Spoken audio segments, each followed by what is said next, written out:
Good morning. Mr. Clerk, do we have a quorum? Yes, Madam Speaker, we have quorum. I call this meeting of City Council for December 12th, 2024 to order and acknowledge that we're on Treaty 1 territory, the home and traditional lands of the Anishinaabe, Innu, and Dakota peoples, and in the national homeland of the Red River Métis. Our drinking water comes from Shoal Lake 40 First Nation in Treaty 3 territory. We'll now have the opening prayer. Please rise if you are able, and we'll hear from Councillor Santos. Good morning, everyone. As we come together in this space today, I invite us all to take a moment to reflect and ground ourselves.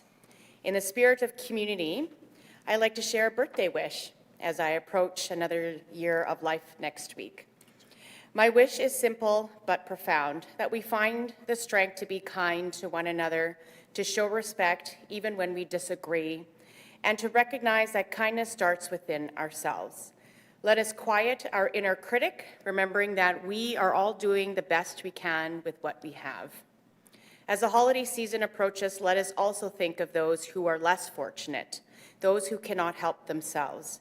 May we find ways, big or small, to extend a hand of generosity, knowing that even the smallest act of giving can make a world of difference. May our work today and every day be guided by these principles of kindness, self-compassion, and generosity. Thank you.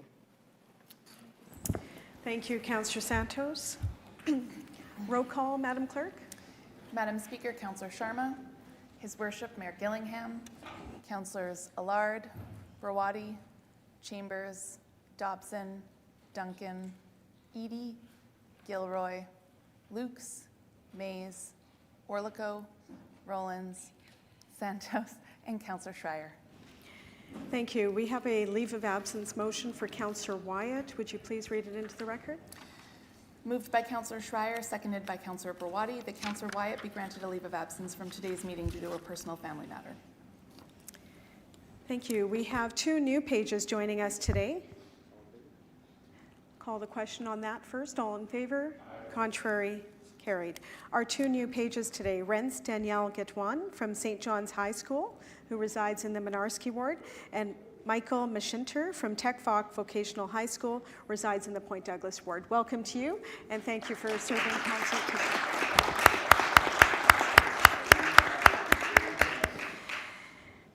We'll now move into morning announcements. Mr. Mayor, you have the floor.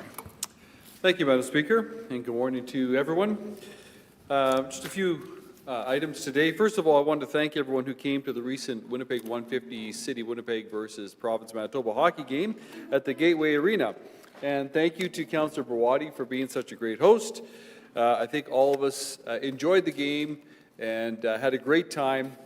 It was friendly competition. All of us enjoyed seeing Councillor Brawadi's poster board in Gateway, which is it hasn't been updated a bit. We all kind of laughed at him about that, so it's great. And thank you to the Premier and his entire team for their participation as well.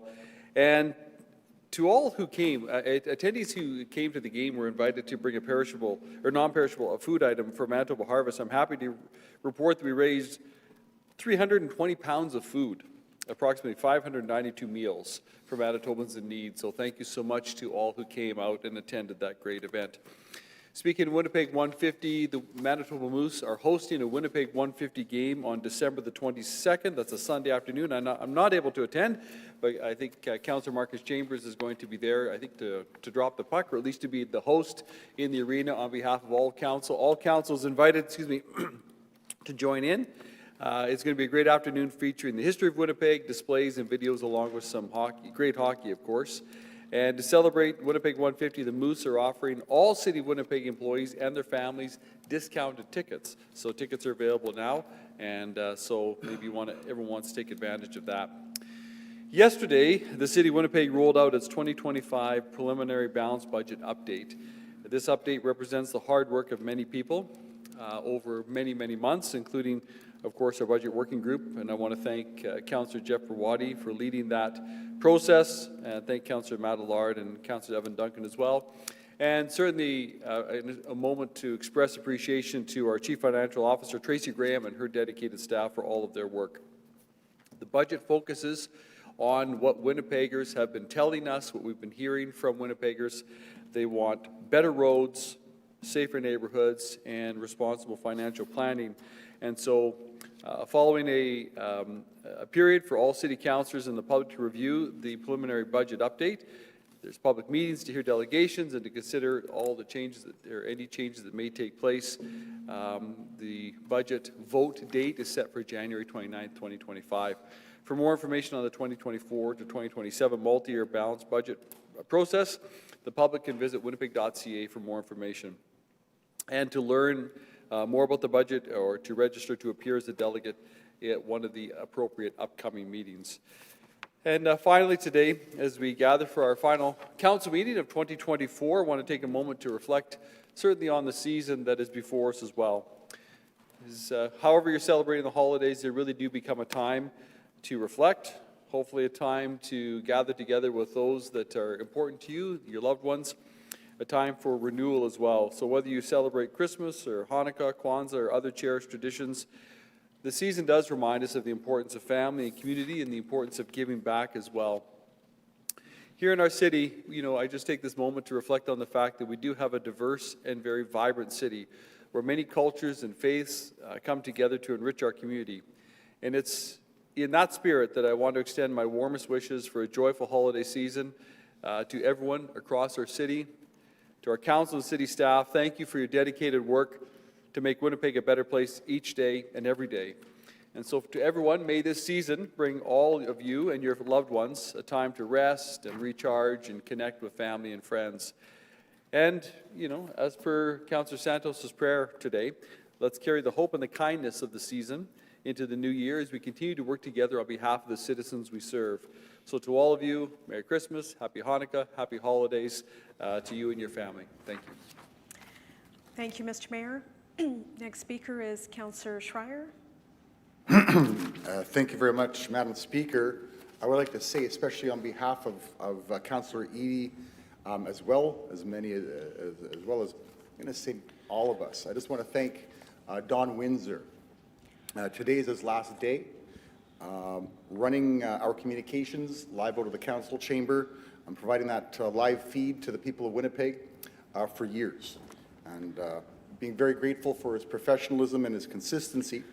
I believe it's unfortunate that he's leaving. Today is his last council meeting, but I'm very grateful for what he's done for us and for the people of Winnipeg, working here at City Hall with us. And in a sense, there will always be a legacy, that which our communication system here has learned working with him, as well as what he's passed down for future generations.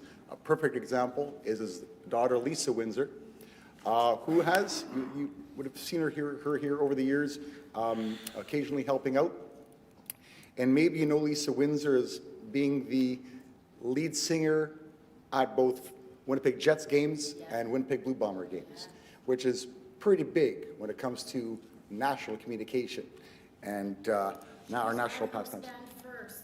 There you go. Hey, that's right. Lisa Windsor was our council live band first, backed up by her dad, Don. I just want to wish Don well, and I know that we'll see him again, and all the best. Thank you. And on behalf of course, other councillors, including Sherry Rollins, who can attest to his contribution here, and his family. Thank you. Thank you, Councillor Schreier. Councillor Chambers, will you move the minutes of the meeting held on November 19th, 2024 and November 21st, 2024, the 9:30 a.m. meeting and the 11 a.m. meeting be taken as read and confirmed? So moved. All in favor? Contrary, carried. We'll now move into delegations. First up is David Grant, who is appearing remotely on a number of items as listed on the delegations page of our agenda today. David Grant, welcome. Good morning. Thank you. And it was nice being unmuted a few seconds early. Very nice today. In this special season, I invite everyone who needs to get their car home safely from a party to call Operation Red Nose. We take calls till 3 a.m., so please stay safe. It's a free service run by community volunteers, and we'd like to end the carnage of impaired driving.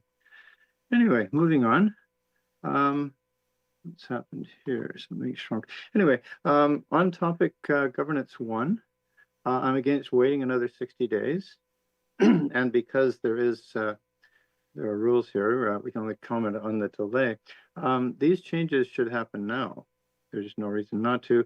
An expert third party, for those who weren't aware, an expert third party was paid to review what council does. They recognize that current rules make it too easy to ignore public comment. I face this regularly. Instead of taking the good advice of this consultant company and fixing the problem, City Hall has made changes to make this problem far worse. New rules forbid comment if any of a list of conditions apply. More than 3 years ago, MNP, the company, said that delegation should be an integral part of your decision-making. Is there a reason that council has ignored the MNP report beyond the obvious? It is currently easy to ignore all that public comment. On services topic 2, short-term rentals and the rules. This 6-month delay is unfortunate, but it can be put to good use. You should ask staff to change this request. Have any of you asked why Winnipeg is waging war on STRs when longer-term rentals are the real problem in our communities? The community association that I lead says that longer-term rentals are the big problem. Please direct your attention to real problems. This is clearly the STR problem is part of the Prime Minister's war on homeowners. Have you seen his tweet vowing to take the keys for all of the 200,000 STRs in Canada? He clearly boasted that Canada's city councils would act as his henchmen, and that's a powerful word, but that's what's out there, in this scheme. I could see that hotels might lobby for this, as some say that an STR competes with a hotel room. But Mr. Trudeau has clearly taken ownership of the battle against STRs. On topic 7, EPC 7, innovation. If someone tells you that doing the ordinary is amazing, you should be a bit skeptical. Ask why they are misleading you. Many of these topics are purely aspirational, i.e. wishful thinking. Pretending to use AI is simply to kick this down the road. Any competent person can do this. It should be simple for staff to compare the purpose of a bylaw, such as the one limiting front driveway parking to 2 vehicles, with its original purpose. Even better would be to create small working groups of volunteers to review the efficacy of a short list of bylaws and report. 10 such working groups could complete this task in a matter of weeks at minimal cost. Done right, this process will result in rescinding of the most worthless bylaws. On topic 8, single source buying. In other words, non-competitive spending. This city spends more of our money in this way than any org which I've been associated with. Since value and efficacy cannot be assessed on most of this spending, current rules should be considered the minimum. Deviation and waivers, which move far from purchasing norms, should be avoided. Our audit team should report on value and efficacy in single source spending. Some say that City Hall is heading in new and dangerous directions. Spending tens of millions with no clear plans based on interviews is a practice that would raise alarms with auditors everywhere. When a big job is partly done, but a new aspect is needed, as happens with water plants and so on, should all prudent spending rules be ignored? Why do those running city finances seem okay with these exemptions? Why are local media silent? Anyway, moving on, onto the former Kapyong lands on topic 9. For years, we've been told that many new homes will be built on this former military base. The land is open, already clear. It seems ready. The public has seen the plans showing apartments here and nice curvy roads there. Will we be forced by the current owners to wait 10 more years? The city and Ottawa say the need for homes is urgent. Did they make a huge error by not including stage completion dates in the contract to hand over this land? This project must follow many, many pages of consultation rules. Respect for all who dissent could easily delay first occupancy of this land by a decade. Since Ottawa no longer owns the land, it may be too late to speed things up. Does the city have any influence over the joint committee? We're on the committee. Maybe we could instill the urgency. And for 12 years, just on something else that's been in the works for a long time, hopefully the topic 9 happens sooner. For 12 years, the city has not permitted the building of about 2,000 homes near Parker Avenue. There are other large tracts of land across Winnipeg, including Kapyong, that should have homes built on them. Why are local media silent? If we need more homes, why not simply approve permits for the projects already fully engineered? This reminds me of the problems that were in the headlines in 2010, 2012. It's not new, when a few folks in approval failed to do their job in a timely manner. Until a councillor stepped in, it was common for a subdivision to wait over a year for a simple permit. Why have all the failures to issue permits not been investigated by the city auditor? Everyone says we need more homes now, but we seem to be doing nothing on those shovel-ready projects. HAF, topic 10, EPC 10. I'm very much against this and how this project and 15 of its fellow proposals may be adopted without any deliberation. I suggest that this is abuse of the consent agenda process and violates good business and governance rules. In the old days, consent agenda was when you were doing a nominal approval of somebody to stay on a committee for another year. You'd put all that list into consent and not have to talk about routine stuff. In this case, these are not routine matters. Do all of you agree that making massive changes in the livability of our neighborhoods is not worth 2 minutes of your time to actually deliberate on these topics? We see here tens of millions of tax dollars handed to for-profit home builders. Some of us see this as a violation of the public trust. Many believe that more new homes would now have families in them if the HAF had never been proposed. I remember a person saying it was the Housing Decelerator Fund a few years ago. In so many ways, the report says that HAF has failed. Some HAF rules run against public interest, and we've recognized that before. Initially, many of us believed that the HAF money would support the building of homes by paying for city infrastructure to support the building of those homes. We were told that it would help. Not so. It seems that none of Ottawa's money will cover the city's out-of-pocket costs in the field, such as sewer and water lines. Worse than that, the city will not even collect the full municipal taxes that normal developments produce.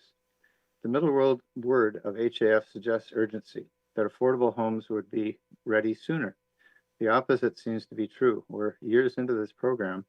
I would suggest that a greenfield development could have been done and produce homes sooner at lower cost to our neighborhoods.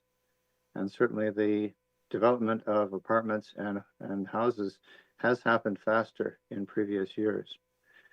And we'll skip some of that, but moving on to water topic 1. In this item, the city is heading in a very wrong direction.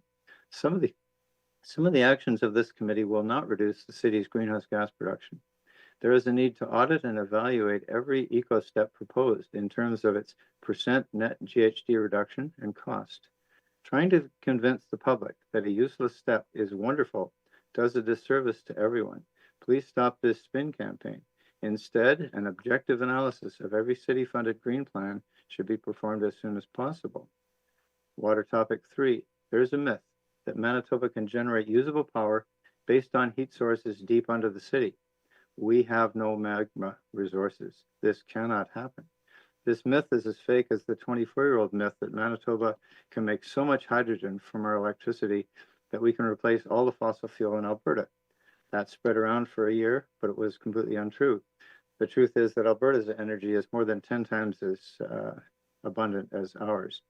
We can use large amounts of electricity to cool homes by pumping summer heat into the ground, and that's a good thing, but no one can use 10 degrees C soil underground to make electric power. EERP, economic recovery.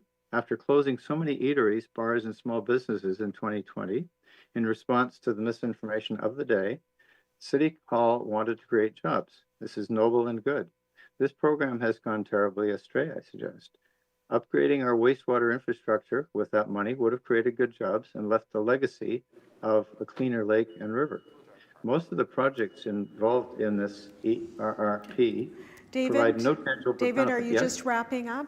That Yes. concludes the time allotted. You're just If I could have wrapping 3 up? seconds? 3 Yes. sentences? Yes. Okay. Thank you. Most of these projects provide no tangible benefit to residents or nature. They do not replace the jobs lost in the dark days of lockdown. It would have been more fair if the millions had been devoted to reversing the harm done by the lockdowns. Putting this money into a tax holiday for the small eateries would have been just. What was done is not that just. And like the federal small business program, public sympathy morphed into what some call a waste of money. And thank you very much for the time. Thank you, David. Thank you for your presentation. There's no questions today. Okay. Okay. Next, we have Kate Kaler, appearing remotely, Executive Director of the Social Planning Council of Winnipeg, in opposition to item 2 of the report of the Standing Policy Committee on Public Works. The report dated November 29th, 2024 is regarding Arlington Street Bridge over the CP Yards rehabilitation feasibility and preliminary design study. Kate, welcome. Good morning, everybody. As everybody can hear me all right? Yes. Wonderful, thank you. So as always, my apologies to the EPC members because some of you will have heard this from me already, or a lot of it at least, and I'm sure most of you have heard a lot of this before as well. However, we are here at a particular moment, and the train has changed somewhat on Arlington Bridge and rail relocation. I do feel that I need to put some additional important context on my remarks today. You all will have received a copy of the latest Campaign 2000 report card on child and family poverty in Manitoba. It demonstrates that in 2022, there were unacceptable rates of poverty in every federal riding in the city of Winnipeg. However, as today we're discussing Arlington Bridge replacement, I will focus on Winnipeg Centre and North. Winnipeg Centre remains the urban federal riding with the highest rates of child and family poverty across Canada, has a full 41%, and Winnipeg North is at 32%. These numbers have not really varied much since we began these report cards some 30 years ago, and child and family poverty was not new then. The rates, especially in these two ridings, had always been high. And while this latest report is based on 2022 data, no one expects that when available, 2024 will be any better. My point is that child and family poverty is entrenched, and unless a bold vision and steps are taken at all levels of government that are truly transformative, it's going to remain entrenched.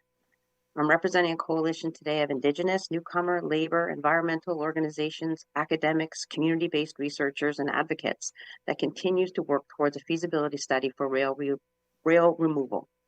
Please note that I say rail removal and not just rail yard removal.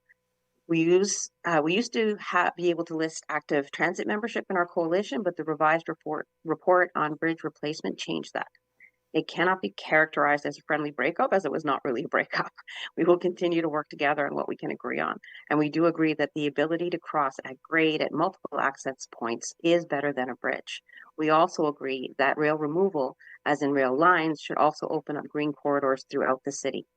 We hope we agree that when it comes to rebuilding the bridge versus rail removal, we're not at that point yet.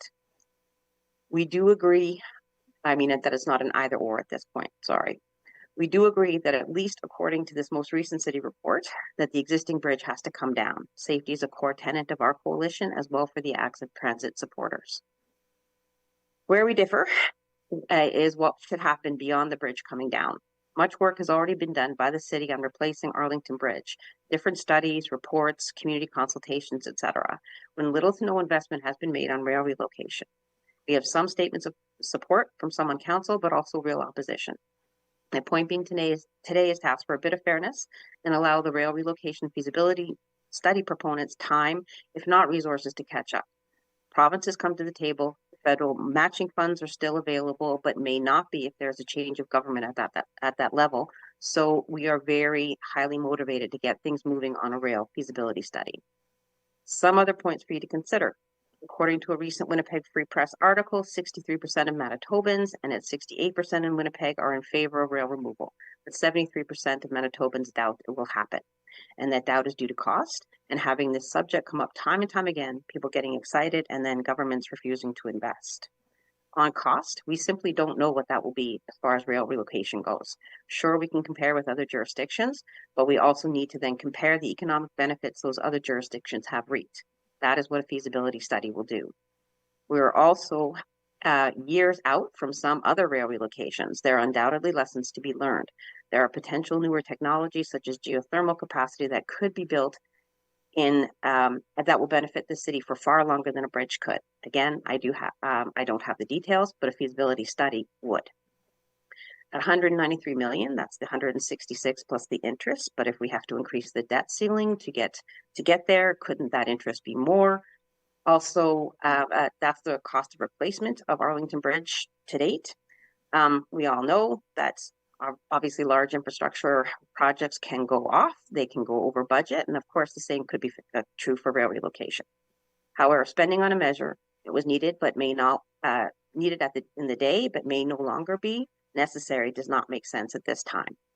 We also have to remember that the estimated cost is lower because lower than the previous estimate of over 300 million because it will be back only to 2 lanes for cars. There were traffic issues when the bridge was open. The bridge alleviated traffic issues, it didn't resolve them. Everything we do to make traveling by car as easy as possible will mean people will just continue to travel by car. And that is not where we should be moving as a city for everyone's sake, given the environmental impact. So our coalition has said, as well as others, we can choose to look at this point in time, the closure, as either a crisis or an opportunity. One potential opportunity, I'm not an engineer, so I don't know how to take a bridge down, but I'm assuming there will be some disruption of operations at the existing yards. If so, some sort of temporary workaround will be needed.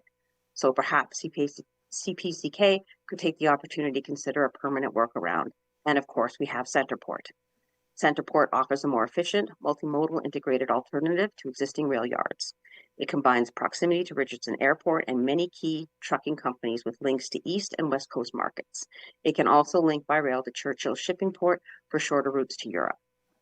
Job loss concerns. Obviously, whatever option we pick, there's going to be a huge temporary creation of jobs in the construction, the demolition, all of that work. All of those, that's going to be for either project will be present. But long-term job loss at the yard could easily be replaced with expanded opportunities at Centerport. I do want to conclude, though, by once again emphasizing health and safety. There are 240 rail yard crossings within city limits. The existing rail lines and crossings affect city development and planning. They also are a safety concern. On April 30th, 2022, there was a train and motor vehicle collision at the Tillier crossing. On January 15th, 2023, train and motor vehicle collision at Beaver Hill Boulevard. Massive volumes of hazardous materials routinely travel through densely populated Winnipeg neighborhoods. Derailments and spills can and have happened. Most recently, April 21, 2023, 12 Canadian Pacific cars carrying undiluted bitumen slipped off the tracks on a CPR overpass above McPhillips Street between Logan and Jarvis. The environmental impacts of the noise, particulate, and diesel pollutions are a constant burden on the health of those living in Winnipeg's downtown and core areas. The benefits of removing these sources of pollution should not be underestimated. But again, 75% of Winnipeggers live within 800 meters of a rail line. So this is not solely about north and south. If something has to be moved on as you move forward in this, as we consider the budget going forward, you have more answers from the province, the debt ceiling discussion happens, then move on the bridge demolition and let rail relocation catch up with a feasibility study so we can really contrast and compare what would be best for Winnipeg now, the near future, and the far future. Thank you. Thank you, Kate. Any questions for our delegation? Councillor Eadie. Yes, thanks, Madam Speaker. Madam Speaker, in listening to the presentation, I find it interesting, and I'm wondering if the delegation understands the irony of the bridge is something that the people living in poverty in the North End, in the West End, in Central, that's, you know, they use bikes and they're living in poverty, they're walking a lot. Do you understand the irony of talking about poverty for kids and not providing the ability for people living in poverty to utilize our streets in a fashion that's accessible for them? I don't believe that's the point I made at all, Councillor Eadie, or sorry, Madam Speaker, through the Speaker. I guess I would have to ask clarity on what that's meant by irony. We're actually talking about the potential of building a complete community where those rail yards actually exist that will actually benefit people living in poverty far more than a bridge will.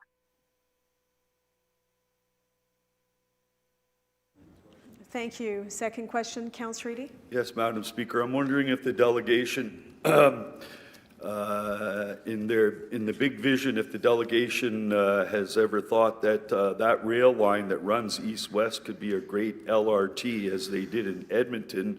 I believe they used a former rail line to do the north part of their LRT, which was built in the 1980s. Yes, I am aware of that, and I know you've mentioned this is a potential better future suggestion. I've lived in areas that have light rail, and it's kind of facetiously said it's like light beer. It's got less calories, but it's not necessarily healthier. It won't do anything to take away from the north-south divide, which rail yard relocation will. So I'm not quite sure why we would just want to replace light rail with that. Okay. Final question, Councillor Eady. Madam Speaker, I'd like it a little explained more. I don't believe the railway creates a north and a south differential in the city. Could you please go into further detail how bringing the railway through that area has done that? Because I don't understand. Kate?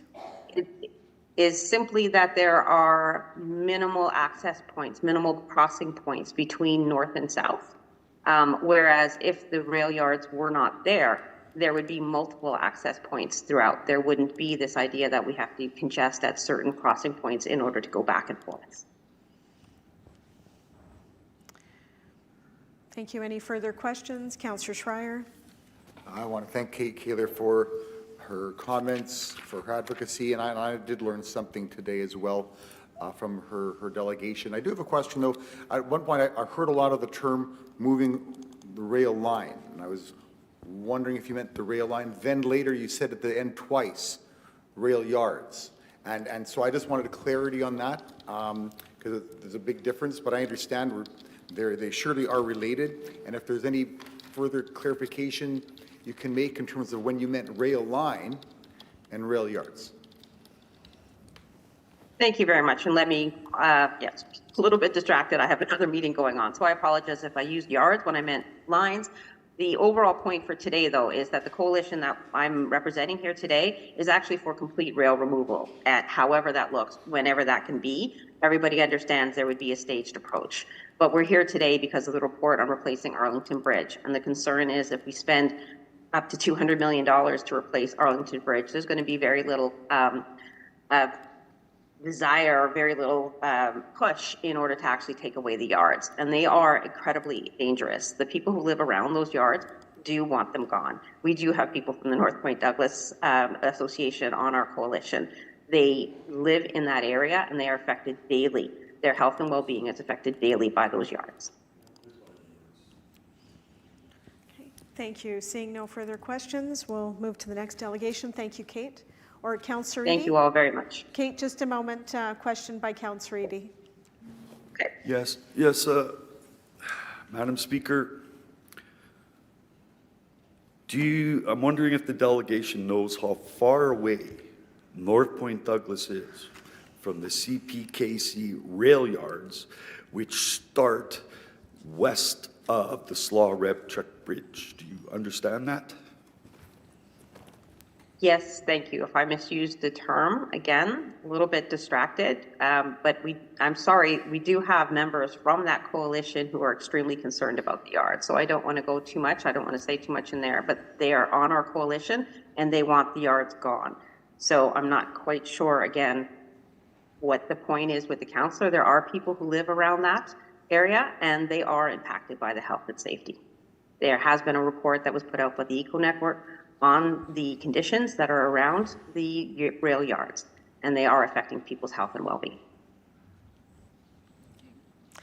Thank you. Thank you, Kate. Have a good day. Our Thank next delegation is Tim Fennell of Bike Winnipeg in support of item 4, the report of the Standing Policy Committee on Public Works dated November 24th. It's regarding the speed limit reduction on Wellington Crescent. Welcome. Thank you. Thank you, everyone, for having me. Thank you, Mayor Gillingham and all the members of council. I just want to introduce myself. I'm a River Heights resident. I live on Cambridge Street. I have a wife that works at St. Mary's Academy, which is near the area that we're talking about, and we walk to and from there on a daily basis. She walked there today. My kids attend Robert H. Smith and River Heights School, and they also walk to and from daycare. And I am also a stage 4 cancer patient, and I, as part of my recovery, walk all over the neighborhood. I walk along Wellington Crescent, and our family as a whole values the walkability of our neighborhood, including Wellington Crescent. Before I get too far into things, I have a few concepts I think we should raise and just consider. The first one is called moral hazard, okay? And this refers to a situation where a party or person lacks the incentive to guard against risk due to being protected by the potential consequences. Moral hazard, okay? So refers to a situation where a party or person lacks the incentive to guard against risk due to being protected from any potential consequences. The next one is integrity, and that's the quality of being honest and having strong moral principles and moral uprightness. It's more than just following rules. It's having principles and standing by them. Moral hazard can be overcome by leaders with integrity. Moral hazard can be overcome by leaders with integrity. And I would like to think that all the leaders here today have integrity.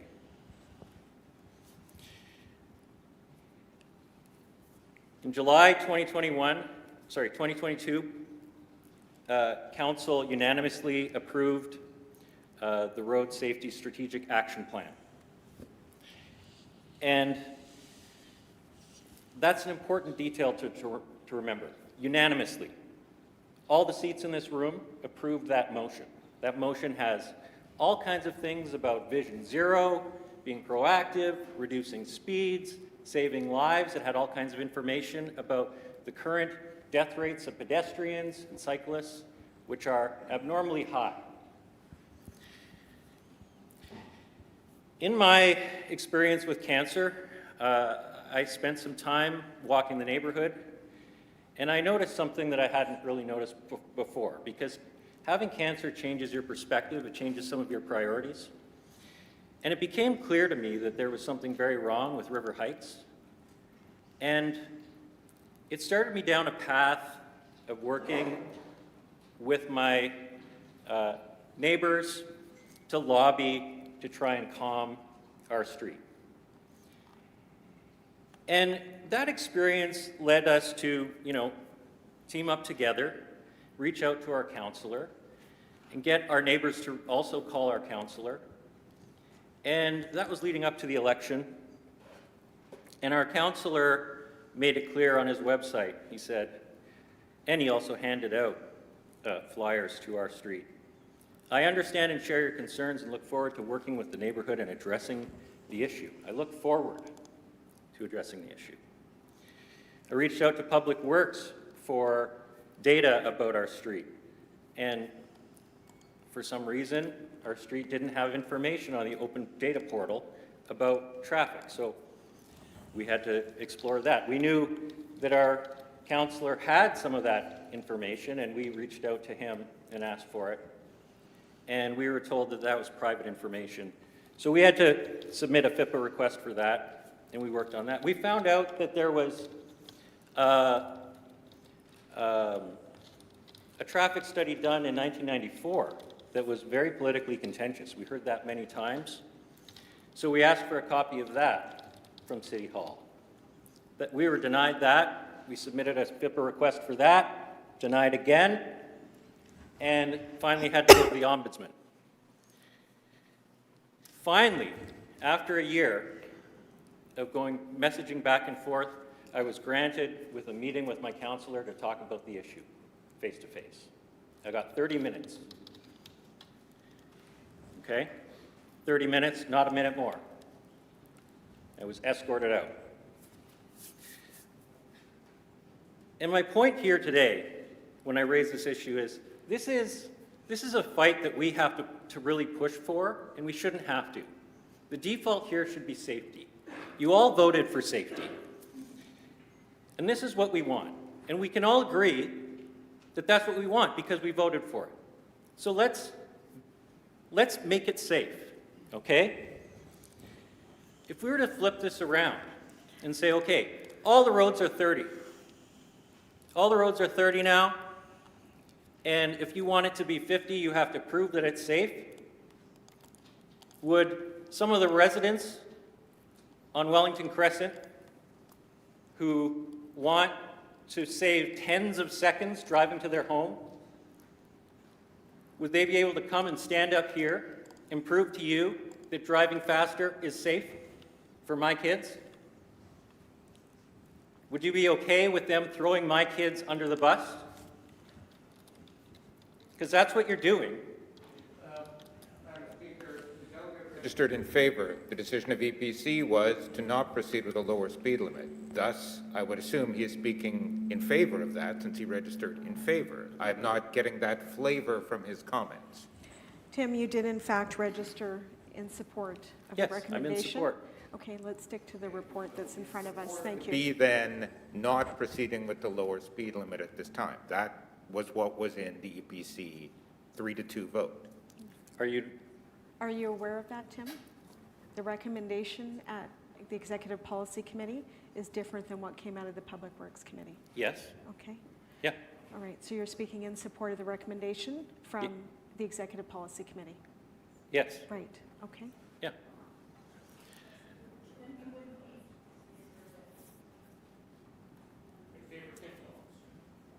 No.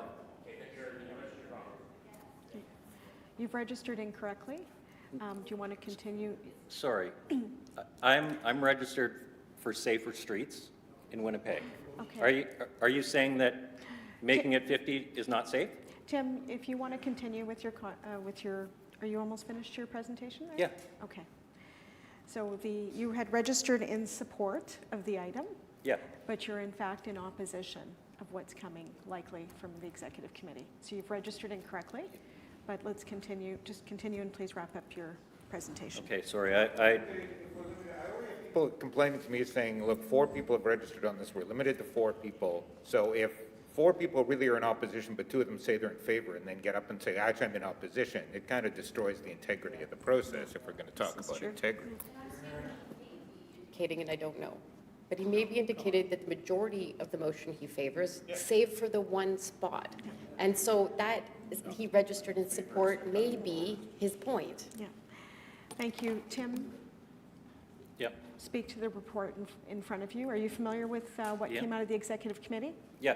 Okay, and you are in support of the recommendations as presented at that Yeah, point? I'm in support of making efforts to make it safer Wellington Crescent.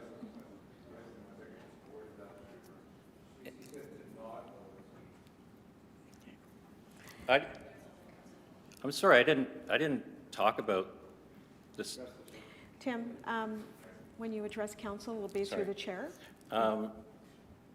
It's not clear to me what I said that wasn't in support of the Yeah. issue. The recommendations that came out of the Executive Policy Committee are different than what came out of the Public Works Committee. It sounds to me you're speaking to what came out of the Public Works Committee. Yeah. Okay? And that's not what you're registered for today. So if you want to just take a few minutes and wrap up, I think we've got your point. We certainly do. Okay? Okay. So my point is, we, as a committee, have supported the action of being proactive to solve these issues in our city, and we should be doing it. And it shouldn't be a few people in our neighborhood that are preventing these things from moving forward. We should be reaching out and listening to the community at large and listening to their voices.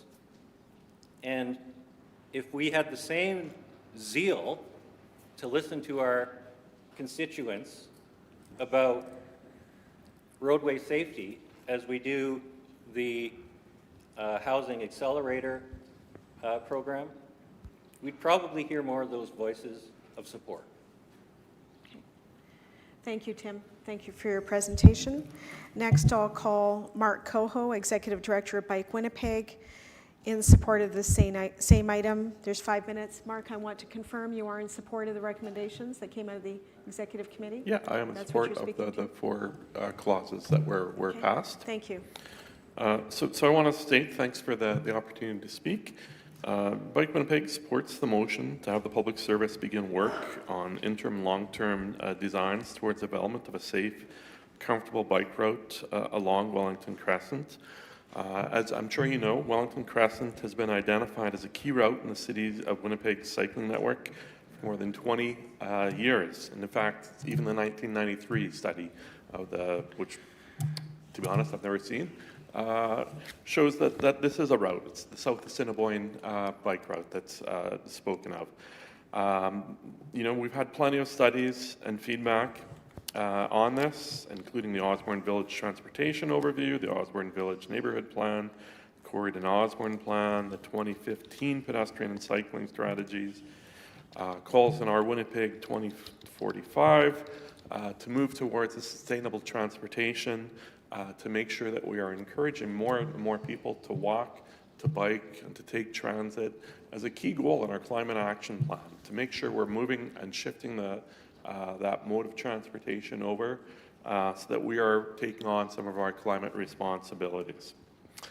And you've heard over 50 plus delegates have come forward and spoken in passion about some of the fears that they face as they are on Wellington Crescent, as they're moving through that. So I think it's important that we recognize that there is action that needs to be taken on Wellington Crescent. If we are to encourage people to walk, to bike, to have that access to transit, we need to be making changes to the road design that we have there. We don't want to repeat the tragedies that have happened in the past, and I think we're all committed to that. Certainly, this motion takes on the challenges and the task at hand to build our network and make the roads safer and more comfortable. And I think it's working constructively to encourage shift in transportation mode. And if we don't encourage that shift, some of the fears that we've seen come up with respect to Wellington Crescent about shifting, traffic off Wellington onto other streets, we're going to see that. If we don't move and work towards reducing the amount of drivers that we have and the amount of vehicles to have those options open, our streets are going to become clogged and we're going to run into the problems. Certainly, I think it's important to move forward with this. I think it's also important for us to realize that as we move forward with our pedestrian and cycling strategies, innovation is going to be a part of this. Not necessarily something that's out of the realm here. We don't have to be the first place in the world to do it, but certainly for the Winnipeg context, we are going to have to be embracing different strategies, different designs that we have in the past, and different norms that we have in the past. So I think it's important that we keep that open mind. It's going to be important towards projects throughout the city, whether it's the Northwest Hydro Corridor, as we move into a more dense grid network, to make sure we have safe crossings on that. So I really do encourage you. I think you have years and years of study saying this is an important route. Certainly, I think, through that process, through City Center, through Public Works, through EPC, I've been clear, I would have preferred 30 kilometers an hour to be that interim. But it's important to get this motion forward, and it's my understanding we'll have those opportunities, and I encourage you to review when you get the chance on that 30K if you're not moving forward. But certainly, it really puts that pressure on you to move forward on this. Then if we aren't creating that immediate interim step, we need to have something in place that will create that change in attitude, that change in comfort level moving forward. You know, we can make these changes to Wellington Crescent, and, you know, it's important that we do if we want to meet our goals. So I think I've got 17 seconds, so I will leave it there. I'm happy to take any questions. Thank you. Questions? Councillor Schreier? Thank you. I guess you could see there was some confusion here in the circle, including, oh, they're on record, our speaker as well as Councillor Mays, trying to understand where you're coming from in delegation specifically to the motion in terms of whether you're for or against. So you encourage us to vote for the recommendation from EPC today. Is that because it's a compromise, or was there an amendment that was made to it that allows you to speak in favor today? 'Cause that's obviously not what happened the other day at the standing committee. Could you enlighten us? I think it would help quite a few of us. Sure. Well, I was at the EPC meeting, so certainly watched it. So as you're hopefully aware, at that meeting, a resolution that came from Public Works that had 5 clauses was voted on individually. Certainly at the time, you know, there was discussion about having a chance to vote on these in the future and change our minds. 4 of those clauses moved forward to this. I'm not 100% sure on the process when something doesn't pass at the EPC, where it moves. It's my understanding it doesn't move forward to this council to vote on, so that in essence the 4 motions that were passed at EPC then are the ones we're speaking to, and it's those motions that I'm in favor of. Second question? Sure. So you weren't in favor of all 5 at the beginning, just for clarification? Oh, for clarification, I was in favor of all 5. Certainly I was. That was the presentation I made at City Centre, at Public Works, and at EPC. So you're accepting this as a reasonable compromise, 4 to 5 for you to support today? I'm accepting this as what I have moving forward. Would I prefer 30 kilometers an hour? Yes, absolutely. And, you know, I certainly do hope that we will reinvestigate this if the decision is made not to move forward with 30 kilometers an hour. I think there are reports coming, you know, as I think we're aware. And, you know, I'm hopeful. You know, I would remind you as well that the study on the 30 kilometer an hour neighborhoods, the 40 kilometer an hour neighborhoods, is designed in a way that doesn't allow interventions, right? It's specifically set out to not have interventions, so not have any kind of infrastructure or encouragement program that would sort of try and move beyond just the speed limit to reduce people's speeds. Obviously, as the city moves forward with its strategy, whatever it takes, it would have options for mitigation, for encouragement, for education that weren't part of that. And I understand some of those recommendations will be in that 40 speed reduction neighborhood plan. Okay, thank you for the questions. That concludes your presentation, Mark. Thank you. Thank you. Next is Hillary Rosentrotter in opposition to item 4, the report of the Standing Policy Committee on Public Works, dated November 29th. Same topic, speed limit reduction on Wellington Crescent. Welcome. Thank you, Madam Speaker. Hello, good morning. My name is Hillary Rosentrotter, and I use she, her pronouns. I'm very grateful to be able to speak here to Council and the Mayor today in opposition to item number 4 of the report of the Standing Policy Committee on Public Works, dated November 29th, 2024, speed limit reduction on Wellington Crescent. As I'm sure you can tell from the title, the original intent of the motion was to make Wellington Crescent as safe as possible for all users as quickly as possible with a speed limit reduction. In the motion's current form, it is promising, but there is room for improvement, namely amending the motion to include the reduction of Wellington Crescent speed limit to 30 kilometers per hour. I'm here before you today, not even 24 hours after hopping off a plane from a 15-hour journey and 2 weeks away from home, because I firmly believe it is possible for this council to make the right decision today. I would appreciate your attention over the next 8 minutes before the jet lag gets to me. I'm aware a number of those on council know about our online community of Winnipeg residents connected by our appreciation for all things related to the bicycle. But our community goes well beyond that, because every single person, many of them up there beside me, I'm fortunate to call my friend from this group, is deeply passionate about the safety of people, the health of our planet and the environment, and the long and short-term best interests of this city we call home. I've been so fortunate to have the chance to live outside of Canada for half of my adult life, but I always love to brag about Winnipeg being where I want to be and where we ultimately bought a house. The common refrain is the city has good bones, incredible potential. But to really help you understand why I'm at this podium today, I need to take you back in time 6 months to June 6th, the day Rob Jenner was killed.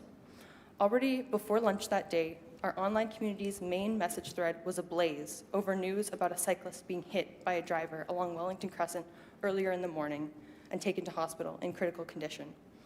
We were anxious and devastated. To be honest, we were also angry. We were desperate for more information. Our group has many residents of Councillor Orliko's, Councillor Rollins, and Councillor Gilroy's wards. They use Wellington Crescent as their daily commute because it's their only choice, being right at their doorstep. They know better than anyone that that beautiful right-of-way hides dark secrets among the cracks in its narrow sidewalks, the unmarked pedestrian crosswalks, the width of 4 lanes, and the frequent speeders along the Crescent. They would be the first to tell you that Rob's death was an inevitability. Even though Rob was among the most cautious cyclists, he's not with us today. But at the time, the reality was that even though we were trying to figure out who had been hit, it didn't really matter. A person was in critical condition and later succumbed to their injuries caused by being hit from behind at a fatal speed. Rob's death was entirely preventable. And to be clear, I'm not here because of a reckless driver. Rob's death, as I said, was preventable, and I can promise you nearly every single person who walks or bikes along Wellington Crescent has a harrowing story of a few near-death experiences. I'm here today because one death is too many, and change needs to happen. I'm grateful to Councillor Rollins and Councillor Lukes for bringing forward this motion, and look forward to others, especially Councillor Santos and Orliko, doing the same, given Wellington's circumstances are not unique within the city. But today we're speaking to Wellington Crescent. Unfortunately, I have avoided it since moving back after having a white-knuckle experience on my very first time using the route, almost exactly where Rob Jenner was hit. And yes, the driver in Rob's case was reckless. In case you weren't aware, the vehicle that hit him was traveling at nearly 160 kilometers per hour down the Crescent. But at the end of the day, Wellington Crescent encourages high speeds. It's incredibly wide and winding and hints at drivers that they can travel at highway speeds along what is first and foremost as residential as the street can be. Wellington's design is built to kill, and we need to make sure Rob's death is the last on the Crescent. In an ideal world, the last death at the hands of a driver in our city, but we've already seen more deaths since then. But back to June 6th, much of that day was agony, to be honest. We could see ourselves and our loved ones in Rob. When the photos of the crime scene were added to the CBC article, my stomach sank. The lead shot was Rob's bike on the boulevard. I know my way around a bicycle, so I immediately noticed that not only was the rear wheel severely mangled, but the rim had been completely obliterated. I need to emphasize here that it takes an incredible amount of force to do that. It is so clear to me, and it was so clear to me at the time, that the cyclist had been hit from behind. It tore me up. I had a terrible feeling about their chances of survival. Being hit from behind by a driver is basically the worst case scenario. I know because I speak from experience. One moment, thank you. I was heading home along Waterfront near Higgins below the Disraeli Bridge. I was so fortunate that the driver and I were slowing down as we approached a red light.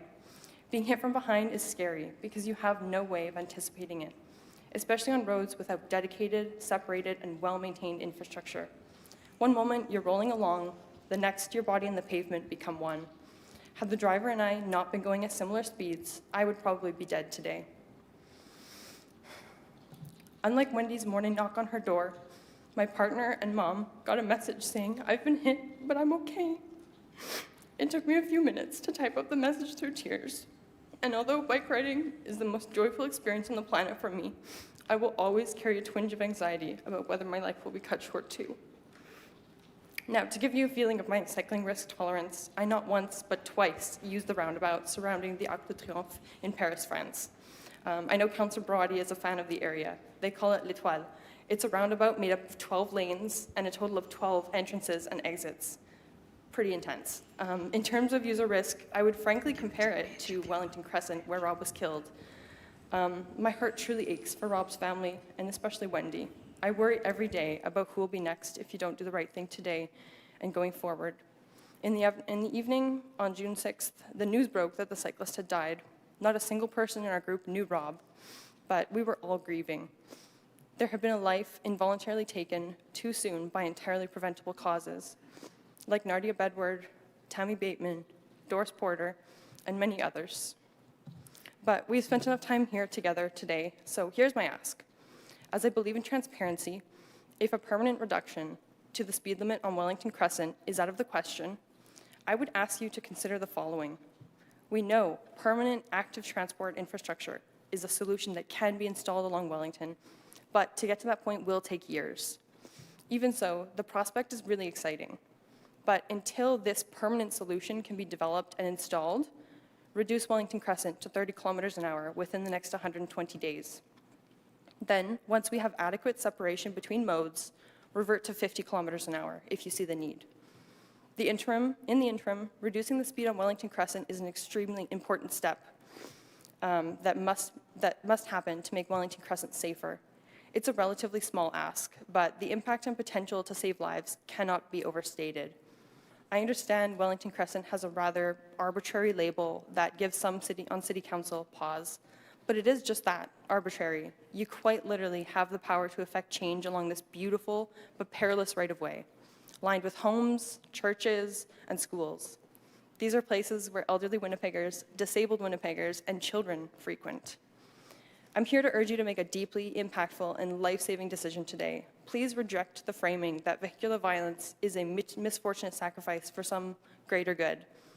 Implement a 30-kilometer-an-hour limit along Wellington Crescent and make decisions based on decades of applicable research. We have the answers. What must come next is action for the kids and disabled and elderly folks who don't drive, because they deserve to get around safely just as much as you do. Thank you.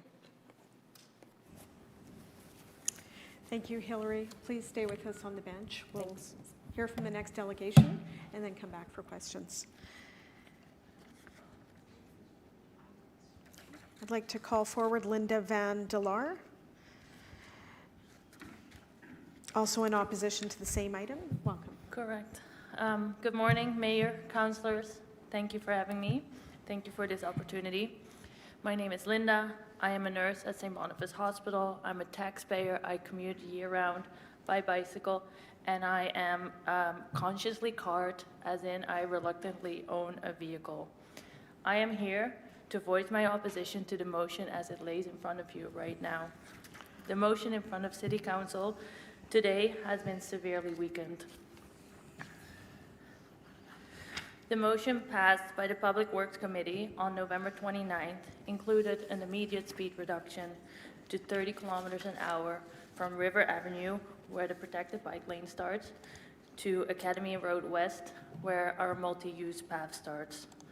I am here to ask City Council to vote on the original motion as passed by the Public Works Committee. Our entire community of people who walk, drive, and bike around this city are disappointed at the slow pace this city moves towards safe roads for all. It took until 2022 to fund a road safety unit. This year alone, and it's not over yet, 14 pedestrians and 2 cyclists were killed by drivers on our roads. Nardia Bedward, Doris Porter, Tammy Bateman. We are in a road safety crisis, and what is being done to prevent these deaths right now? This city should have acted the moment Rob Jenner was murdered, not 6 months later. A 19-year-old driver driving 3 times the speed limit killed Rob Jenner on Wellington Crescent. Why are the roads in our city designed to let drivers speed like this? We need safe speeds, enforcement, and proper infrastructure to protect pedestrians and cyclists now. I really wish I could be here to show my gratitude and to celebrate, but I am not. I feel ashamed. We have to sit through 4 different meetings to beg for what is right. The bike mafia does have day jobs, and I am taking vacation days to be here.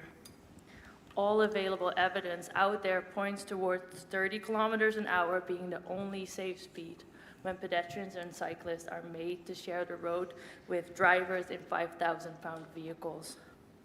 The city of Winnipeg is stalling on international guidelines from the World Health Organization and the United Nations while continuing to look for Winnipeg-made solutions.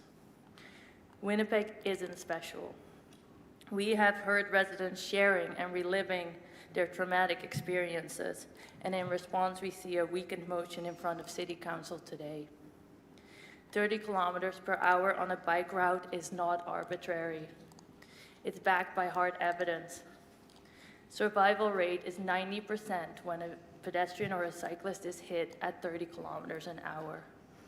At 40 kilometers an hour, it plummets to 60%. Those are people. Those are lives. There is only one reason why we're even talking about 14 kilometers an hour, and it's sitting right across from me. There's no justification for it, none. It's not safer, it's not smarter, it's a half-baked compromise that costs us lives. We do not need more data. The data is here, it's on your city's website. We don't need another report to tell everyone what we already know. Why are we reasoning from the assumption that a 30 kilometer an hour speed limit will displace drivers to other roads? Why aren't we assuming that they will choose a bicycle or choose to walk? Isn't that one of your goals in your transportation master plan and in our Winnipeg 2045? What is arbitrary is declaring a road a bike route and slapping up a few green signs while doing nothing to make the road safe for vulnerable road users. Arbitrary is allowing drivers to use our neighborhoods, our streets, like racetracks.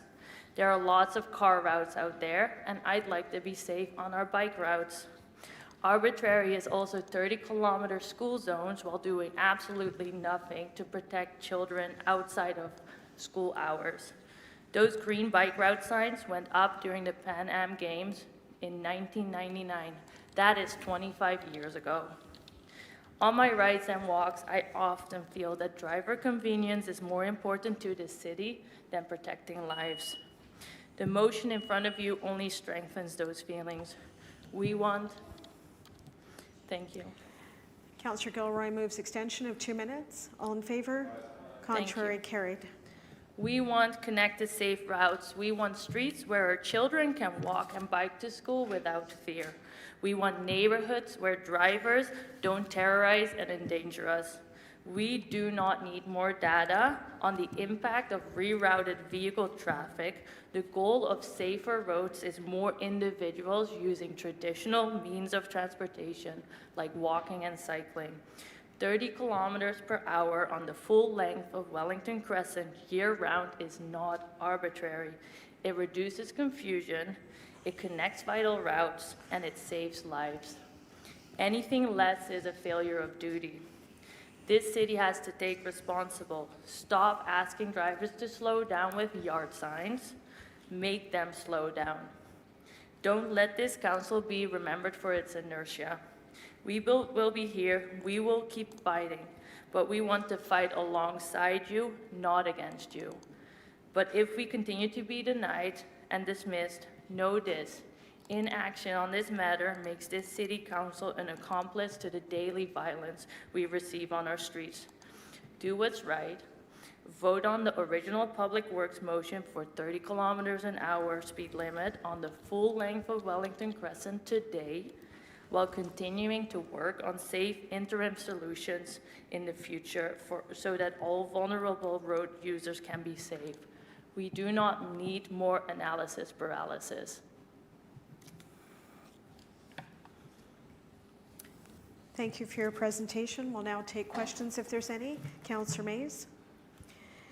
Hillary, I'll ask you. if Thank you would for the come forward, presentation. please. I don't know what the right speed limit is for that stretch of road, but I guess what I do know is, you're saying, well, we're not asking for unique treatment. The trouble is, we have been told repeatedly for years, there is a decision coming, there's a report coming that's citywide, 30/40. So I'm already getting emails from people in my ward saying, well, you're useless. I've written to the mayor saying how useless you are because you said to us, and the department said to us, we had to wait for this process. Meanwhile, my kids are in danger. So you are actually saying, treat this uniquely, and I don't blame you for doing that. If I lived there, I would do that. But I'll be back in January if we approve this with at least 3, probably more, requests. And they won't be Wellington Crescent, and maybe that matters to people here, but they'll be from people who are very upset that they're not getting lower speed limits. So here's a story from June of 2023 in my ward. A mangled vehicle sits wedged between 2 trees and partially bent around one in a Winnipeg yard after a crash critically injured a person Thursday morning. Mangled wreck burning beside his house at the corner of Victoria Crescent and Delmar. The stretch of Victoria is raised 2 meters from the yard. The Jeep would have been traveling at an extremely high rate of speed from St. Vital Road when the driver miscalculated the curve. Police told him the vehicle went airborne off the road and traveled more than 18 meters in the air before slamming into the trees. What were they told? Wait for the process. Wait for the process. Wait for the report that covers everybody. 18 meters in the air. I don't know if they were going, and Mr. Jenner's death's obviously a tragedy. I'm not making any statement contrary to that. But if we're doing this for Wellington Crescent, why are we telling other people where a Jeep is flying through the air, smashing, ejecting the engine, you can wait for the process? So I don't blame you. I'd be doing this if I were you. But the trouble is, what we're telling people in my ward is you'll wait for the process. No special treatment for you. So if we approve this today, fine, but stand by for a flood of these. That's all I can say to people on the Public Works Committee. And if your rationale is that's not Wellington Crescent, that's fine. We clearly have dangerous other places. We have people begging for lower speed limits, faulting us because their kids are at risk, and we're telling them wait for the report. So I guess in this instance, we're not to wait for the report. I don't blame you for what you're saying. I really don't. I don't even really know what the right limit is there. But I do know in my ward, when you got flying cars, Senator moved the motion, Yeah. we wrote a motion, that's a question I for the mover. appreciate I don't Councillor know if Owens that's a often question for intervenes them. in these Thank you, moments to Councillor. tell us The what we can ask question, and can't Councillor ask. Mace. That's fine. That's Yeah, fine. go ahead. I'll withdraw the question in light of Councillor Owens' indignation. Sir. I had an Yeah. answer. To the non-question. Any further questions? They do have a response. Yeah, and I'm not really yeah. faulting their presentation. I'm Thank just you. saying, why are we treating one area Sure. so differently They do than have a others? response. Go ahead. Thank you. I love to see allies along City Council. It's beautiful. I'd love to make an amendment to this motion in front of you. I would say every informal bike route with a nice green bike route sign to 30 today, right now. I just moved wards. I'm no longer in Sherry Rowland's wards. I'm now commuting through St. Boniface, and I believe I live in St. Vital. I commute down Des Murons. That is a bike route. That's a very wide route. It is 50-kilometer speed limit. Every day I pass a curve in that road that has little signs to warn drivers that the curve is there. Why are drivers having the opportunity to speed down that road so fast that there needs to be a sign to warn them that there is a curve? Explain that to me. I don't get it. Okay. Thank you But for, my bike thank you for the route- response. Thank you. Any further questions? Any further questions? Yes. Speaker, I'd just like to invite Councillor Mays to also bring forward his own motion if he has concerns. Thank you. Thank you. Thank you for your presentation. We'll now move on to reports. Mr. Mayor, the report on the Executive Policy Committee dated October 16th. Yes, Madam Speaker. October 16th, I would like to introduce this report and actually move layover until the January council meeting of this item, which is item 6 of the report that moves adoption, or item 6 of the report, okay? As thank per, you. I spoke with the area councillor, Councillor Mays, on this, and I think he concurs. January, to do with this in January would be better. Okay. Thank you. We'll move layover is on the floor. All in favor? Aye. Contrary, that's carried. Mr. Mayor, the report dated December 4th. Thank you. I would like to introduce the report, move adoption of consent agenda items 1 to 9, 11 to 14, pulling 10 because 10 has an amending motion. Okay. Thank you. 12's been pulled. Proposed opening and rededication of the public walk plan between Strongberg Drive and DeVries. Okay, that's been pulled. Anything else? I'll call the question. 10? Call the question on item 1 through 9 and 11, 13, and 14. All in favor? Contrary, that's carried. Madam Speaker, I know conversations usually happen around our chamber here, but they seem to be a little too loud for me, Madam Speaker, so if you Well, I could, agree, it is difficult to hear. yeah. So let's proceed with the agenda and respect when other members of council have the floor. Madam Clerk? Item 10, Housing Accelerator Fund 2025 Proposed Initiatives. Thank you. There are 2 amending motions to go with this item. The mayor will introduce the item. There's amending motion 1 moved by the mayor, seconded by Councillor Rollins, and then amending motion 2 moved by Councillor Mays and seconded by Councillor Orlikow. Mr. Mayor? Thank you, Madam Speaker. Am I speaking to the amending motion as well? Yes. Okay, so I'll speak to the item. I want to thank the Public Service for their report here. This is obviously related to the Housing Accelerator Fund, $122 million from the federal government to be coming to the city of Winnipeg in 4 tranches of funding. The first tranche has gone out the door, is going out the door very, I think, successfully. Several applicants were successful in applying for funding, and we have incentivized some building, which quite a few projects that we believe should turn shovels in 2025.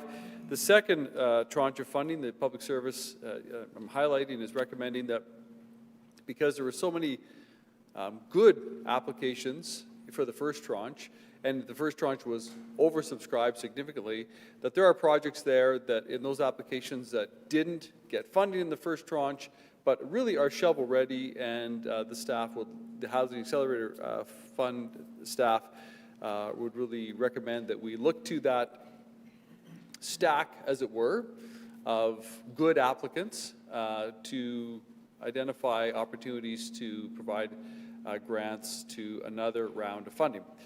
We got clarity from in discussion with both Minister Fraser's office and the CMHC, got clarity around the need for us to at least initiate the infrastructure program, the Multifamily Sustainable Housing Infrastructure Program. We need to at least initiate this to comply with the terms of the Housing Accelerator Fund. We want to make sure that we're in compliance. We need to be in compliance with both our reporting and with the staging and timing of the dates, meeting the targets that are within that fund, or within the agreement that we have, entered into with the federal government. What this amending motion does is make sure that we can both really follow through on the recommendations of the Public Service, so that the second tranche of funds could be used for additional projects and to approve additional projects, providing grants to additional projects, including what is recommended, if Council agrees, 2 significant projects, one funding for Railside, and second funding for the Southern Chiefs Organization Transformation of the Bay, the Wayway project, very important project for the downtown. We also, though, and that's what the amending motion is about, we also need to initiate the infrastructure program with the details and the bylaw coming back to Council early in the new year. But this amendment would make sure that we're in compliance with both the funding the Housing Accelerator Fund agreement. It satisfies CMHC in dialogue with Minister Fraser's office. It works for them as well. So these amendments really will get us, keep us on track with what we need to do as far as this fund. So I'm certainly, obviously, supporting the main clause in the amending motion here. And I'll wait to hear from Councillor Mays and Orlico. I think on the surface I understand what I see before me. I think I'm just going to check. I think there may be some timing issues related to this, but I'll wait to hear from my colleagues and then maybe speak to it at the end. Thank you. Thank you, Mr. Mayor. Councillor Mays, your opportunity to speak to the amending motion and the main item. And I'll be able to close on the amending motion, presumably, in due course. Thank you. Thank you to the mayor for his comments. I am in favor of, the mayor's amending motion largely changes the recommendations of the report. That said, I'm in favor of the amending motion put forward by the mayor.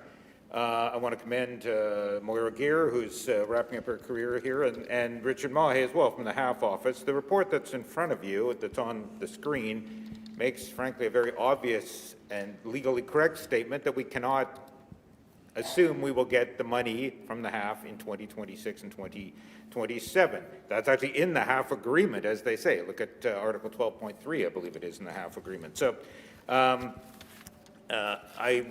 liked the concept of let's try and get the second tranche of money, which as they say is coming in the first quarter of 2025.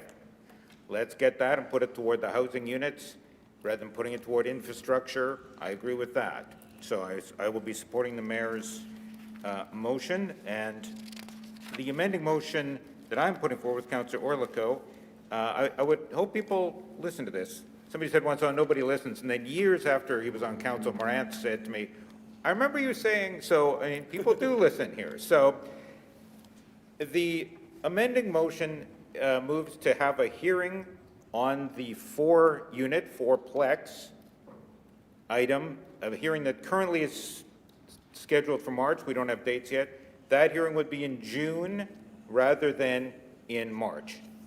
First question, does that breach the HAF agreement? No, it does not. We know the HAF agreement says we need to have council approval by June 12th of 2025. So we are not in breach of the agreement. There is no excuse for the federal government to withhold funding under the second tranche. We are completely in compliance if we move that hearing.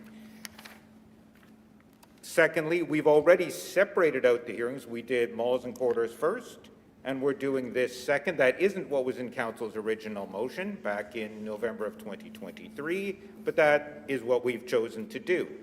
If we move the hearing to June, there are a number of advantages. Number one, much longer, better public consultation process over a plan that really will rezone the entire city. We should have a number of public sessions on this, give people a chance to get the information. All of us have been briefed confidentially on what the public administration is proposing. We're not at liberty to yet say that. I'm not opposed to all of it. I'm not in favor of all of it. I continue to have an open mind. I continue to have an open mind to the extent I actually put out a discussion paper on this, and there are some elements of that which have been incorporated, which I appreciate. That said, we should have ample opportunity for the public to take part in this process. Saying we'll consult in January at the same time we're consulting on the budget and then we'll have a hearing in March, I don't think gives adequate opportunity for what is a major policy change. It is not a change that the mayor ran on, unlike malls and corridors. Nobody ran on this. This was a federal condition. It is, if you look at the HAF FAQ page, it's described that way by our own staff. So, okay. What would that mean if we delay the hearing until June? Some have said late May. I think that might work as well. Oh, we'll miss the deadline. No, we won't. It's June of 2025 is when we have to have a vote. Oh, we won't get the bylaws done. Well, look at the mayor's proposal today on infrastructure. We won't have the bylaws done by the deadline of December 15th, 2024. We won't. We won't. The bylaws are coming a month later. So the bylaws can come after council approval. In fact, I appreciate the email from Mr. Armbruster earlier this week that said, well, the federal government has even said if somebody takes this matter, takes the bylaws to the municipal board, you don't need to change the agreement. So The bylaws can come later. We know that. Thank you to Mr. Armbruster for clarifying that. Thank you to the mayor for clarifying that. We know the bylaws can come later, so let's have the hearing in June. What's another advantage? Well, frankly, we keep saying to people, oh, we're doing this because we won't get the money. It's a federal imposition. It's a federal requirement. And then people say, but what if the government changes? What if there's an election? Fair question. The report envisages that. What you have in front of you says we acknowledge that the funding may not be coming after 2025. To the credit of Dryborough, Mahe, Gear, they're being open. In fact, the agreement itself says it's subject to parliamentary approval. Look at Section 12 of the half agreement. So let us have this debate, and we will have the debate, and I have an open mind about the debate. Let us have this debate in a real-world context. If the government has changed hands, then perhaps the new government will have very different priorities and rules, and the funding will not be there. But to have a debate in March saying we have to do this in order to get the money, but we're not sure if we're going to get the money, introduces an element, frankly, of unreality to the public hearing, and I would suggest makes the whole public hearing possibly challengeable. So let's wait till June. You're going to hear people say a number of things. You're going to hear people saying, well, I guess you're not in favor of housing. Let's be clear. What we're debating under the mayor's motion delays the infrastructure program. That's to incentivize 698 units of affordable housing, some of which will be affordable. 698 being delayed. What's the target under the fourplex? It's 0.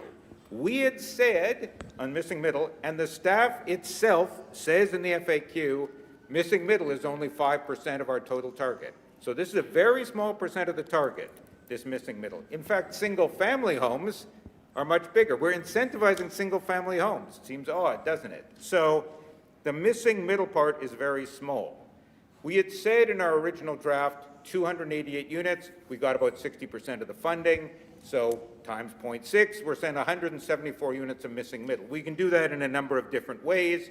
We didn't change the target when the imposed fourplex was brought in by the federal government. We didn't change the target. It's still 174. We were actually told by staff 134. To my credit, I pointed out that's a typo. It should be higher. The target's actually 174. So none of that hinges on the fourplexes. We didn't change the target after we got this requirement for fourplexes. So I'm not delaying anything. None of the fourplexes have to be affordable. None of the fourplexes require the infrastructure money. None of the fourplexes have to be downtown. They could all be in my ward. They could all be in Councillor Orlico's ward. They could all be in Councillor Chambers' ward. We don't know, but we do know none of this addresses the concern that Councillor Santos raised, Councillor Gilroy raised, Councillor Eadie raised in the debate about malls and corridors. Why are we putting all this money out in the suburban shopping centers when my ward could desperately use the funding? Let's do something about that in the interim. Let's do what we said in our original plan that talked about local area plans. We can do that in the next few months, and I would hope for support from my colleagues here who've expressed this concern. I'm trying to address it. What did we say in our local area plan proposal? Potential amendments to facilitate additional residential development include West Alexander Centennial, Corridon Osborne, North Henderson, West Alexander Centennial. So here we are, we had a plan to try and do some units in these areas where the councillors are saying, can we please do some units? The fourplex debate doesn't do any of that. So why don't we have that in June when we'll have a better idea if the money's going to come at all. Don't tell me, oh, that means we won't get paid. The second tranche of money is due in first quarter 2025. That's what this report says. We are completely in compliance with the agreement, except where we've requested changes, and they've been granted. And again, thanks to Mr. Armbruster, who's indicated it's initiative number 3, milestone 4. We're not going to get there in time. We asked for an extension. They gave us an extension. That's bulletproof. So I'm not even asking for an extension. I'm saying let's just live up to what we said, June 12th of 2025. Oh, you say, well, I guess you're not in favor of more housing. No, I'm quite happy. We're delaying 698 on infrastructure. This is delaying 0. Also, if you're going to lecture me about housing, we did just vote unanimously not to proceed at LeMay Forest. 800 units the staff recommended. So apparently the crisis is not quite so bad on some areas. So let's just keep that in mind. So we can delay this debate. We can delay it until June, maybe May, as some have said. Okay, let's delay the debate until we have a better idea where things stand with the federal government. Doesn't breach the agreement, doesn't require an amendment to the agreement. None of that is required. Let's have a respectful public consultation process, and let's have a debate where we know if there's a gun to our head or not, quite frankly, because people may want to do this even if there isn't money coming. Fine, but let's not have a debate where we say, oh, there's, you know, oh, this is we have to do this to get the money. The program has had some benefits. Certainly, we've gotten money out the door. Mr. Mahe has done a terrific job, I think, getting money out the door to these different projects. None of that would be delayed by what I am proposing with Councillor Orlikow. None of it. The social housing money would still continue to flow. I'll need a brief extension, Madam Speaker. Yeah, so moved. So moved, Madam. Councillor Rollins moves extension. All in favor? Contrary, carried. The timing saying March is not in our original motion that we approved. Well, 13 votes approved it in November of 2023.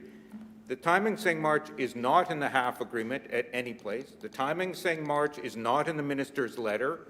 None of that is in, that detail is in there. What is in the detail is, or what is in the agreement is Article 12.3. 12.2 is where they say, as is pointed out in the report, it changes year to year. If Parliament doesn't approve the money, we don't have the money. Good risk mitigation strategy by our staff. I commend the report. I commend that realism. Here is what 12.3 in the agreement says. Nothing in this agreement will fetter the discretion of the recipient's elected council as to future decisions by the elected council. Nothing will fetter our discretion. We get to decide when we debate stuff, and I'm saying let's have that debate in a much more realistic context than claiming there's a gun to our head. Let's have it later on. We'll see what happens with the federal situation. Nothing in this agreement will fetter the discretion of the recipient's elected council as to future decisions. So I'm not saying we're saying no. I'm saying let's just have the debate later. A better, more well-informed debate. I'm not faulting the staff for some of what they're recommending. I agree with some of it. I will have questions about some of it. But let's have an open, honest, transparent debate with lots of public input. I mean, you're going to have about 200 plus people coming down here to speak. It'll take a week probably, and you're going to say to each and every one of those people, if we have the hearing in March, we have to do this to get the money, but we're not sure if we're going to get the money. Well, I think that's not really a public consultation. That's not really a legitimate public hearing, in fact. Let's wait till June. We can. There's nothing that breaches the agreement by waiting till June. So that is the motion. Thank you, Councillor Mays. Next is Councillor Rollins. Councillor Schreier. Thank you, Madam Speaker. So, first of all, I want to revisit some of the thanks, Madam Speaker, to this council. As your Chair of Property and Development, your Chair of Housing, this has been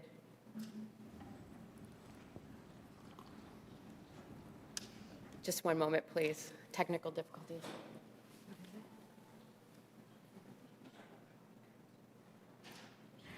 Councillor Rollins, you are speaking to the item before us.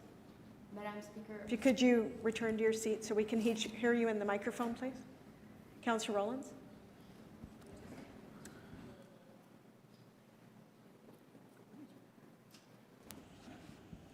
Councillor Rollins? Okay. Councillor Schreier. Yes, I'm not sure what's happening. No, what's happening. Councillor Okay. Rollins All is giving up her speaking time at the moment. Councillor Schreier. Sure. Thank you, Madam Speaker. I've got to say that was a good speech by Councillor Brian Mays. I learned something, and I'm pretty sure we all did. Yet again, in terms of what is one of Councillor Mays' specialties? Giving us a good chronology of events and a chronological relationship between and among actions. I don't know, I'm sure there's a better way of explaining it, but I've been watching this for 10 years, and he did it again. And I sure learned something, and I really appreciate it. It's something that we needed to hear like that. And it gives me confidence. He just gave me confidence in Councillor Mays' and Orlikow's motion. And on that basis, I got to say therefore, I'm grateful to the mayor, to our CAO, Mr. Armbruster, and to Richard Mahe and all those involved in explaining by word and by deed, by action, how it is that Councillor Mays is right, that it doesn't need to be this way as some have made their concerns, that certain things have to follow in a certain way. And on that basis, we are not breaching our commitments, and I thank Councillor Mays very much for explaining that, because if we didn't know that, we could think that we are breaching our agreements. Hey, we're open-minded. You never know. We all know here, what's our job? Listen to different sides of this. So maybe if there's someone there or here now can make a speech and explain how Councillor Mays is wrong, I'll be impressed. And on that basis, well, I just want to thank all those involved that Brian Mays cites in bringing around the sort of the proof of precedent and therefore lack of need of concern for breaching our commitments. I have confidence in Councillor Mays' explanation. Well-researched, not surprising, and some of these things he just seems to just know cause and effect over periods of months and years. And I look forward to anyone that wishes to contest his logic and reasoning, and I thank him for his contribution on this issue, because it's really important. I can't believe how short my speech is. Thank you. Any further speakers? Councillor Eady?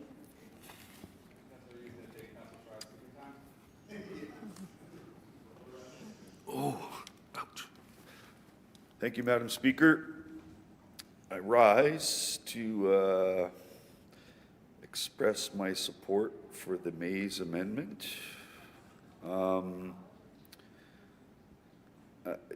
This whole thing has been so rushed, and I think things get missed sometimes. I know our public service works diligently. We have a consultant working on all this stuff, and there's all this activity.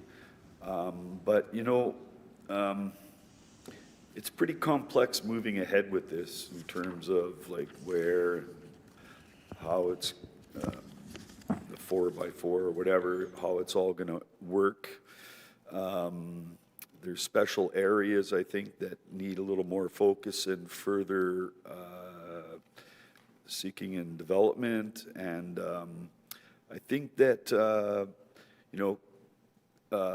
contrary to our motion, His Worship's motion about the infrastructure, so it's asking us, this is the time we're debating it, and then it calls that there'll be a bylaw that comes back with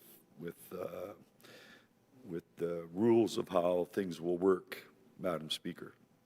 And so in there, when it says bylaws come back, and Madam Speaker, as you know,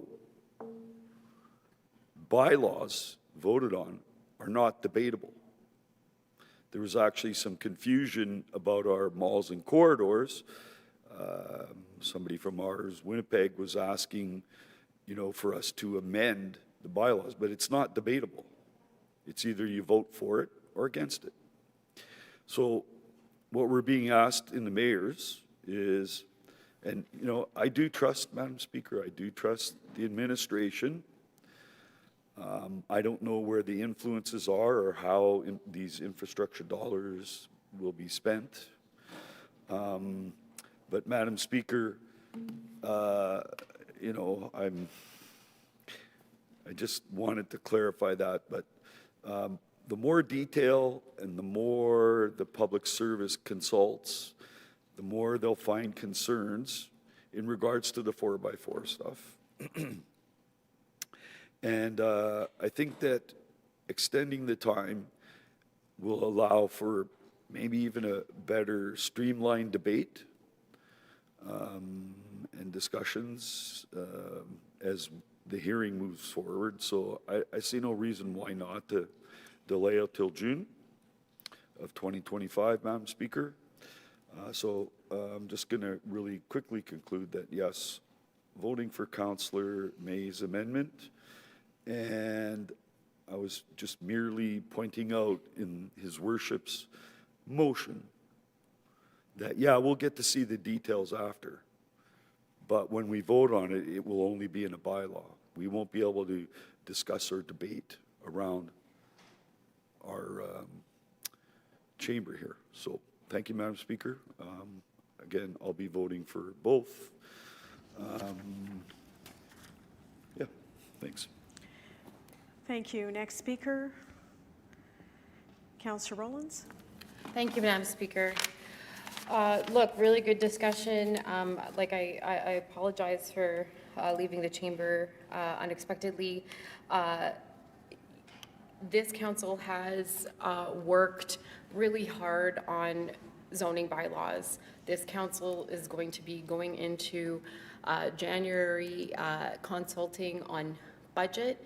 There are many councillors that will therefore be doing double duty in terms of leaning in, as we know, Madam Speaker, Councillor Mays has in his ward, to get ahead of property and development zoning bylaw changes that could impact his ward, and perhaps that was attended, just like my consultations have, by all, all areas of the city, when we do as councillors open up our public consultations and our town halls to, really anyone who's available to come.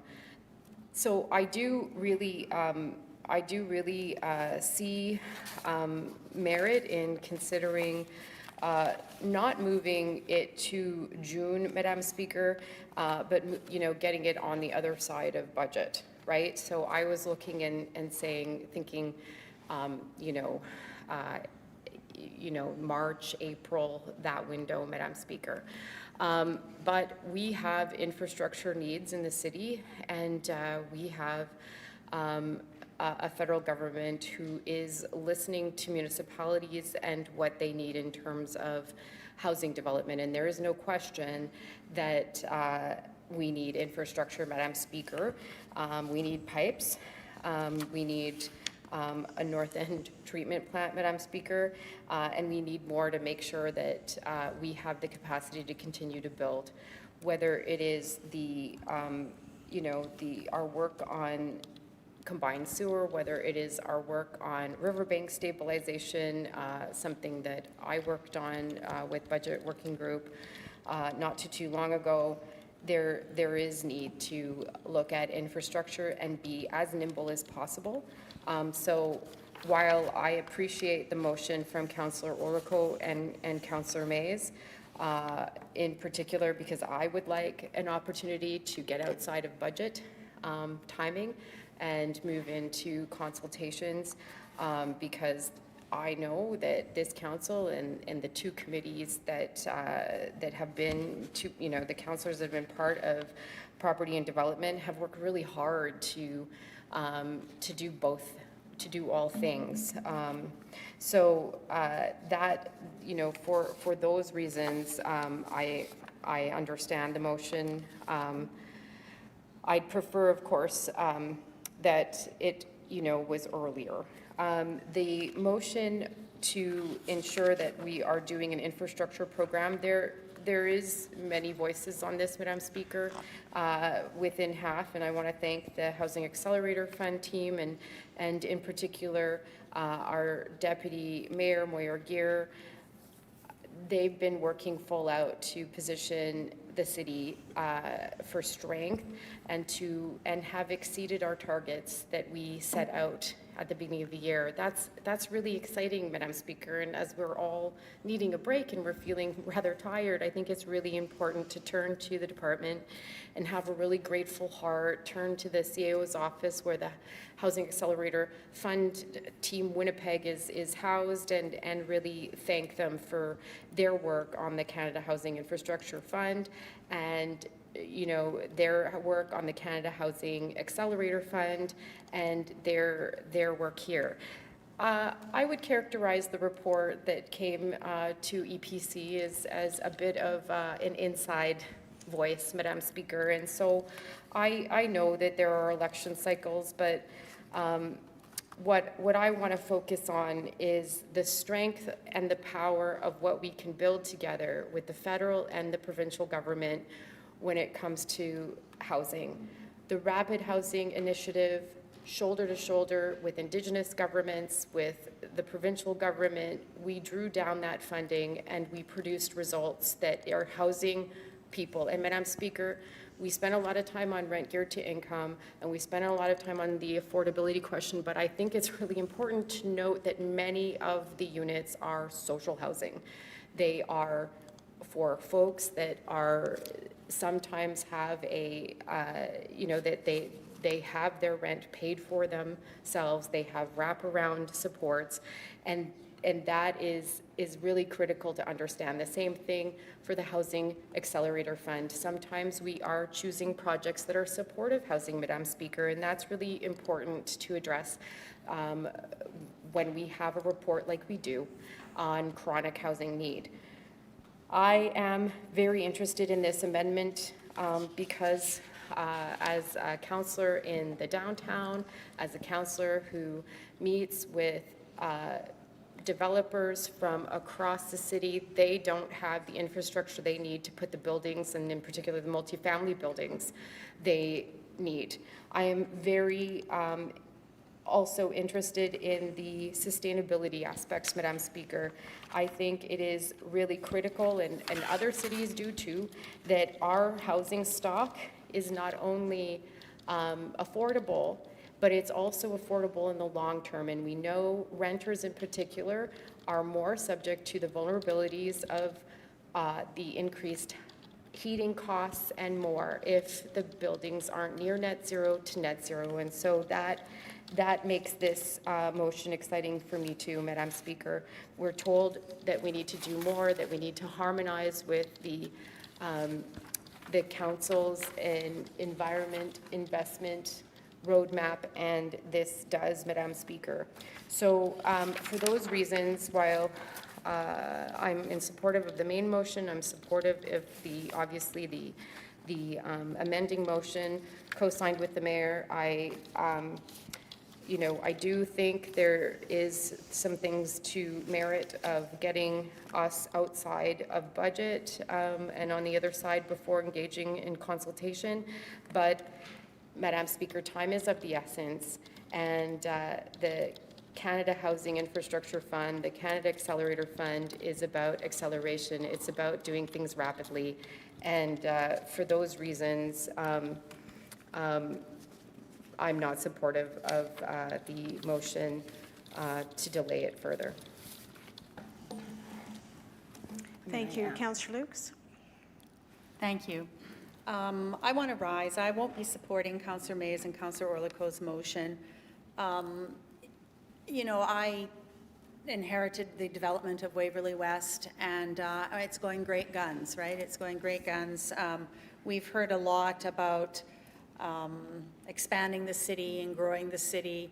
We've heard about the positives and the negatives about new development on the outskirts. What these 2, 3, and 4 plexes will do is allow gentle density in our city. We're one of the lesser dense cities across Canada, and what this will do is it will allow more housing in areas that have existing capacity, that have existing services, that have services that we don't have to add on and extend on the outskirts of the city. So I think that it's important that we move forward on this. I think that it's important that we have our open house, our session in January, and proceed with it. We all know that the sort of elephant in the room is the possibility of a government changing, and that we see the statistics, we see the polling of what may or may not happen, what probably will happen when the government changes. And we've heard statements from the opposition of what will happen if they come to power related to the housing, to the HALF program. sometimes we need exterior forces to help us make decisions. And I think that we really need to move towards a gentle density in our city, and that needs to happen. I really believe that. As someone who's taken a lot of heat about Waverly West and the expansion and the growth and on the outskirts of the city, and seeing the density there and seeing how great it is and how we're able to deliver services, but at a cost. We've got opportunities in the city right now to add this gentle density, and I think we need to move on it. I think we all know that if the government changes, that the HAF program, we are told, will be no longer in existence. So I think it's important that we move on it. I won't be supporting Councillor Mays' and Orliko's motion. Thank you. Councillor Orliko? Quite quick. First of all, I want to thank Councillor Mays. I think a lot of the information today, which coming back to another matter today, Councillor Mays would never have known that stuff. No one would have. And that's where we actually get the actual application. So now Councillor Mays had the application and with his Hilroy binders has gone through it and looked at facts. Okay, so I think this is another example why councillors need to be able to see these applications before they go out. So again, I thank Councillor Mays for picking that ball up and running with it.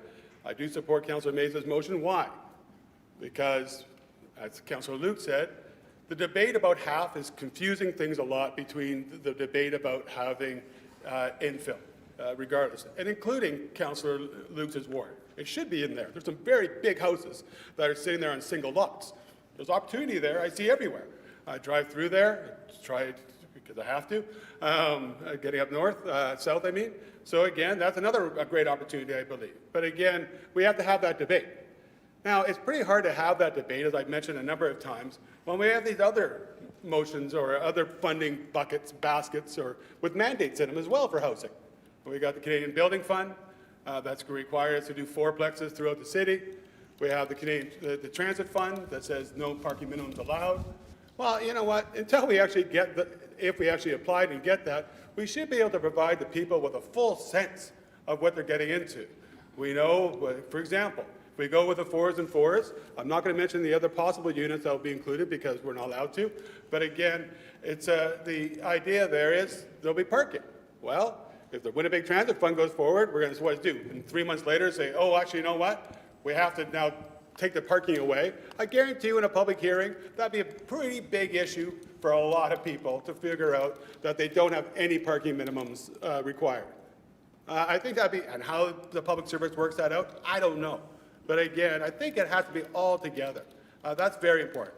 Councillor Mays has also pointed out, we're not going to be we're not going to be too late. If we want to have the debate about where infill should go citywide, I don't disagree. I do disagree with as-of-right housing. Then maybe now we can just focus on that aspect rather than these federal mandates that are coming down on us, including the as-of-right. Which again, I am surprised about when I read the application in the mature neighborhood file. The department actually indicated they will be pursuing as-of-right on their own. Without council policy, that's why I was shocked when I read that, because you know what? Maybe we as council will agree to that. But again, we never had that. Administrator decided to make a policy statement that we will be focusing on as-of-right housing in mature neighborhoods, again, without council direction at all. Very troubling. Again, that's why we need to see these reports. The idea about changing the area plans, well, again, that I noticed when I read the application, that we're going to do 20, 30 of these things. I see it there. That's why it's quite confusing the corridors that we just did little tweaks. I thought that'd be a bigger tweak. Well, it wasn't. So maybe that's coming down the pipe. And like you say, we can have a chance to see what that means in the context. It'd be pretty loathsome to go through this and say, okay, everybody, Point Douglas or whoever you are, area plans, you'll be all okay because we're not focusing on today. We're going to say, oh, but then 4 months later, well, we've modified all the area plans now, so you're actually back in after the public hearing is being closed. So I do believe we're going too fast. I know some people don't think we are. Some people don't think we should actually consult with the neighborhood either. I know that. We all have different opinions. I do. I strongly feel that part of the democratic right of individuals is to be able to have their voice heard. I may not like their voices. I may like their voices, I may be indifferent to their voices, but they have the right to do so. So again, to do so, they need the whole breadth of information so they can make those proper decisions when they come forward. Some people are going to hate it, period. Some people, like the home builders and other groups, are going to love it, period, as long as it gives what they want. But there's a good group in the middle that just aren't too sure. They like to have the information. We would like to have the information better. Right now, I've seen what they're saying, how they're going to do the public hearings for the next round. Ridiculous. It's just, might as well just take an ad in the paper. Ridiculous. I hope that will change by the time we go forward. But at this point, I don't see the focus on actually the residents of Winnipeg. I see the focus on the federal government mandate. I see the focus on ideology. I see the focus on many things, but I don't see the focus for the residents that existed here in Winnipeg. So again, not saying I don't like it, and I would like to have this half thing over with. I would. Remember, we went for $992 million. Now we're maybe down to $60 million. From $192 million ask, we're down to 60. But again, we're saying we have to do all this because of the Housing Accelerator Fund. We have to. Well, no, we don't. If we want to do that, I agree. That's a separate process. But don't hang this half thing over our head that we don't do this. We're not going to make the money. We could make the money. We don't know. Let's separate these two debates out if we can. So let's pause. Like Councillor Mays is saying, let's see what happens. The federal government, who knows if the government's going to change? My bet is probably. But again, who knows? Maybe it won't happen. Maybe the incoming government won't change their mind. They'll say, you know what? I think even though it's really loud public announcements by one party about they're going to get rid of it, but we don't know, and as this report says. So I am going to be supporting Councillor Mays. I also really appreciate the amending motion for the mayor. I think, again, if that money is in jeopardy, which we have said it is, let's get those units built. Let's get those grants out the door. So that is fabulous. I think I can definitely support that. I'd like to see, still haven't seen it to this day, a budget about how much we're going to be putting into infrastructure and how much, even the old report that we got, all the numbers are still mixed up because they base up on the old numbers. Haven't seen that. Haven't seen how many we're doing in each unit, what areas of town. Again, that's another longer discussion I've been having for months. But at this point, I believe it's warranted because it won't have an impact. We can still have the debate, but we can have a proper debate. So let's hold, let's follow Councillor Mays, let's pass the mayor's amending motion today so we can make sure that at least happens. But again, so I'm supporting the mayor's amending motion, and I'm also supporting Councillor Mays' amending motion.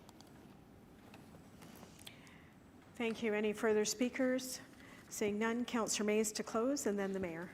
Thank you, Madam Speaker. Thank you to Councillor Orlico. I should have thanked earlier for seconding the motion. I should also thank Hazel Boris, James Vitrop, Kostyuk, others who have talked to me about the unit fourplexes over time.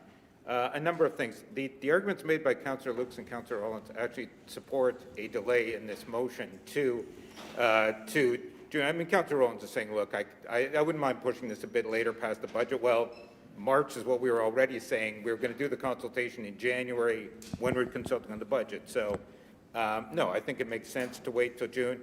Time is of the essence, I'm told, as we vote to delay the 698 units that would be incentivized by the infrastructure vote. We are voting, and I will be supporting the mayor's motion. It delays implementing the infrastructure plan. It does, inarguable, to the next year. So if time is of the essence, then, well, why are we delaying 698 units, but we're saying we have to get going on this other thing that literally incentivizes no units toward our target? Councillor Lukes' argument is a terrific argument of why we should wait, because she's talking about things that aren't fourplexes and 4 stories. She's talking about other issues. We could have that debate separately, but we should have it separately and not under the guise of, well, we have to do this to get the money. If you're going to increase density by 400% in my ward, please do not describe that as gentle densification. But surely I'm just gently moving the deadline here. I'm just gently moving it a few months. My gentle motion, my gentle amendment here is to gently move the vote from March to June, only a few months. So I think if we're going to toss around the word gentle to try and condition or explain our actions, I'll do so as well. It's only a 3-month thing. We are not breaching the agreement. We are not breaching any requirements from our motion. that we passed in November of 23. We are not breaching the minister's letter. In no way does this breach any legal requirement. It will, however, give us a chance to A, have much better public consultation, B, we'll have a better idea if indeed there is a spring election or if we're in the middle of an election campaign, we will know the context in which we are having a public hearing. The details, we will all go in with an open mind. I continue to have an open mind. I've put forward ideas of what I would want to see. Again, the debate is supposed to be about fourplexes and 4 stories, not duplexes, triplexes. So let's be clear on that. That's what the debate is supposed to be about. That's what the federal condition was, and it was a federal condition. I don't know. And the idea that, well, we have to do this because we need money for the North End plant, and we need transit money, and we need other money, none of that's before us. None of that has been presented to us. No one has ever come forward with a document that said, this is the amount you're going to get on transit, but you have to do X. This is the money you're going to get on that North End plant, but you have to do zoning amendments. Seems completely disconnected to me. So none of that's before us. So all we have is, let's have a proper public consultation and a proper debate about this. It will affect every ward. It will not affect every ward equally. So I would like to spend the time, I would like time of the essence to apply to the concerns raised by Councillor Santos, Councillor Eadie, and Councillor Gilroy. Can we not do something in our areas? I would be delighted to work on the local area plans to help incentivize that. Let's do that in March. It talks about that in our proposal. West Alexander Centennial is talked about in the, let's emphasize that, I would argue, to Councillor Santos and Eadie and to Gilroy. So what are we left with at the end of the day? We're left with a chance to have this debate in a more realistic context with much better public consultation about a plan that will rezone the entire city. We are not in breach. We do not jeopardize the second tranche of funding, which is payable, as our city staff say, the second tranche is payable, which has been delayed, which is an amendment to the agreement, incidentally. The second tranche of money, $30 million coming in first quarter 2025. We're not in breach. We're not saying no. We're just saying, as we have the discretion to do, we're going to have this debate a little later. We're going to gently move the deadline to June. We're going to have we'll make a decision then. And then we will actually have a realistic context for what the conditions, what pressures we face. So I would encourage everyone to vote for this today. I would hope, I know there are concerns throughout the city. Councillor Prawadi, Councillor Duncan, others have talked about that. I have to say, I think the arguments made by Councillor Rollins and Councillor Lukes actually point to having this at a later date. So if you're convinced time is of the essence and this delays housing, then why are you voting for a motion that's going to delay 698 units under the infrastructure plan? If you're concerned that this is anti-housing, remember, none of these units have to be affordable. None of them have to go downtown. That is bulletproof. That is absolutely clear. If you're concerned about housing, why did we unanimously vote against 800 units at LeMay Forest? Because we can make intelligent decisions, is the answer. We can discriminate. We don't have to say density everywhere all the time and then just call it density, gentle densification. We can make more intelligent decisions if we wait till June and we hear from the public is not red tape. They are the people who elect us. Let's have an honest, more open, better informed debate in June. It will not breach anything under this agreement. Remember what the agreement says. Nothing in this agreement will fetter the discretion of the elected council as to future decisions by the elected council. So let's have this debate. We'll have an open mind about it. Let's have it in June, though, instead of March. We're not breaching anything. We'll get outside the budget, as Councillor Rollins has suggested. We can go forward in June. We'll see who's in power. Last comment, I wish to thank the federal government for the money we have received to date. It is welcome. It will be welcome when we get that second tranche in first quarter of 2025. These are good things to get the money toward the social and affordable housing. None of this affects that. None of this housing on the fourplexes is affordable housing. It doesn't have to be. None of it's in any areas of concern that we've talked about here. None of it's in anybody's election platform who sits around this table. So we appreciate the federal government's funding. As the report says, things might change. So let's have a debate in June and we'll have a better informed debate. And frankly, it'll be a better democratic exercise when we have the public take part. Thank you. Thank you. Mr. Mayor, your opportunity to close. Thank you, Madam Speaker. A lot of discussion today. The big question is to delay the 4s and 4s hearing until June. Would it put us in contravention of the agreement? And I think that's a key question that we need to understand. And so I'm wondering if our CAO may have some information. If we could call the CAO to the podium, I would like to do that, please, to ask a couple questions related to the timing. Is it a matter that we need to have the hearing by June, or do we need the bylaws adopted by June? Because if we need the bylaws adopted by June, then June is Thank you, certainly Mr. out Mayor. of the question. I'll have the CAO come forward. Good morning. Your question, Mr. Mayor? Through you, Madam Speaker, thank you to the CEO for coming forward. Just wondering if the CEO, interim CEO, Mr. Armbruster, could shed a little bit of light on this. He's no doubt been hearing the debate. So and question of clarification is? The question of clarification is whether or not we need bylaws adopted by June, or any other aspects of this debate that he could shed light on that would be helpful and informative. Thank you. Thank you.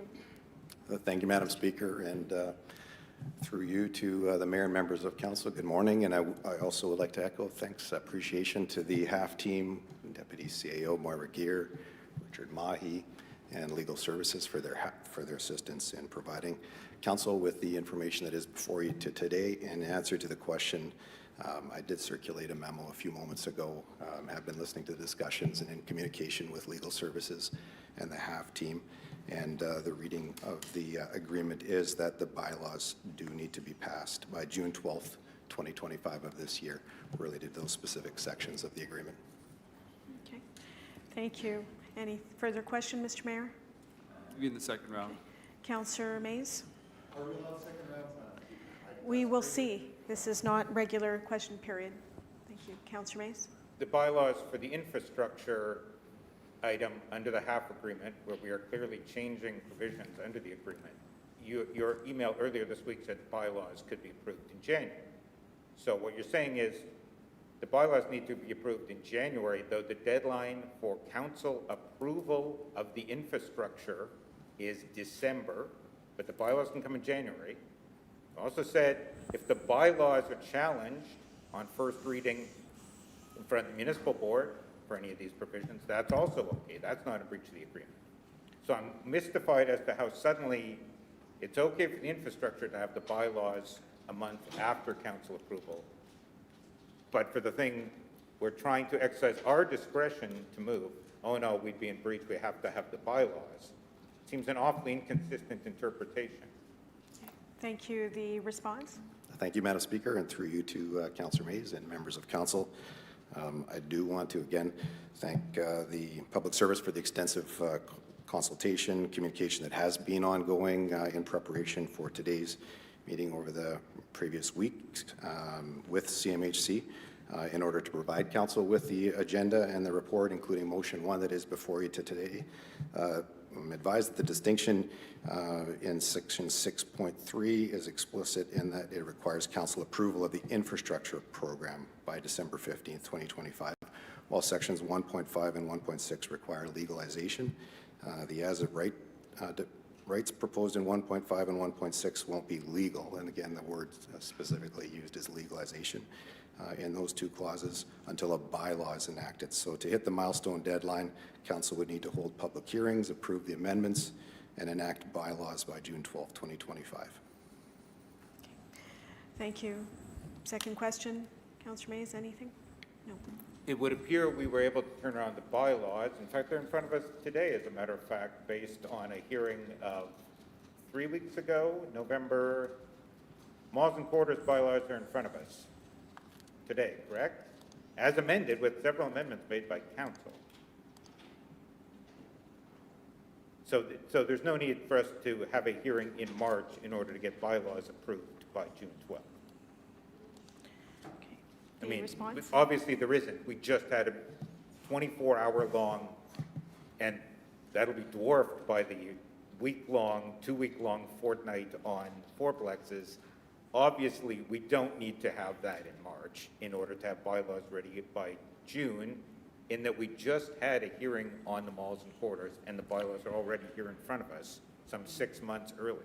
Okay, thank you. The response? Thank you, Madam Speaker. Through you to Councillor Mays. Certainly, as a public service, we stand by, ready to do everything within our power to implement the will of council, council's decision today. That said, I have provided in writing, as well as here, a response to the question that we do believe the requirements and timelines would be in jeopardy. The conversations that would need to occur, that have occurred over the past week with CMHC, with legal services, it would put the timeline at serious risk. Okay, thank you. Third question, Councillor Mays. So if one had a public hearing, the week-long, the 2-week-long at the end of May, at the start of June, then certainly by June 12th, we could have the bylaws in front of us then, given the turnaround time we've just seen on the malls and corridors. There's no need for us to do this in March. There's no legal requirement for us to do it in March at all. So if you're saying, unlike the thing you're just about to vote on, the infrastructure, where you can delay the bylaws a month and that's okay, for this other thing, you can't delay the bylaws at all, fine. Okay.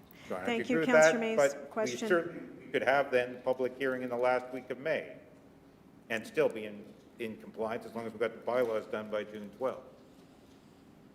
Thank you. Thank you, Councillor Mays. Councillor Schreier. Sure, Madam Speaker, I wasn't exactly prepared. I assumed there were others to speak, but nonetheless. Councillor Mays, it appears to me at a good point. We're saying it has to be done by a certain time, therefore, we need a certain amount of time to have the bylaws prepared. But are we saying it's 3 months that we need? Because we're implying sort of here that we have to have everything done by March in order to have the bylaws prepared by before June 12th. How long has it taken to prepare the bylaws from the last council meeting when we've dealt with malls and corridors? How many weeks was that? Okay. Thank you. The response? Thank you, Madam Speaker, and through you to Councillor Schreier. Thank you for the question. And again, to get it with the public service, I'm prepared to work with legal services, the discussions with CMHC vis-a-vis the agreement that is before us and council has approved and the public service has approved. I'm not able to provide legal advice, certainly as I was here through the malls and corridors session and the marathon session, and would be prepared to consult with the public service, legal services, city clerks to expedite. But the motion number 2 that is before you, I do stand behind the distinction that I provided to council in writing, as well as in answer to the previous questions, that it would put the timelines at serious risk. Okay. Thank you. I think you've answered the question. Councillor Eady moves a motion to move past 12, just while we're having this debate. All in favor? Contrary, carried. I'm going to move to Councillor Eady. There have been several questions asked. Councillor Eady? You wish just for the working past 12? That's fine. I'll just clarify it with this, Madam Speaker. I'll just clarify it with... We'll be taking a recess shortly. There's been 2 requests. There's some with the CA. engagement at around 1:20 for a member of council had asked for a recess just shortly, not just at 12. So we're going to wait for a little bit. I just have a quick question. It's probably more for the clerk, but the CAO knows the process because he comes from clerks. There's nothing stopping council after the hearing to have a special meeting to specifically only vote on some bylaws. Is that correct? Yeah. Yes, question of clarification for our clerk. Well, the CAO could answer it. Okay. At this time, we're going to have questions for our CEO, and I want to wrap this up. A few questions have been asked. Councillor Schreier? Sure. Thank you, Madam Speaker. Just looking at the records, which we're all rather aware, our last council meeting in which we passed our malls and corridors was November 21st.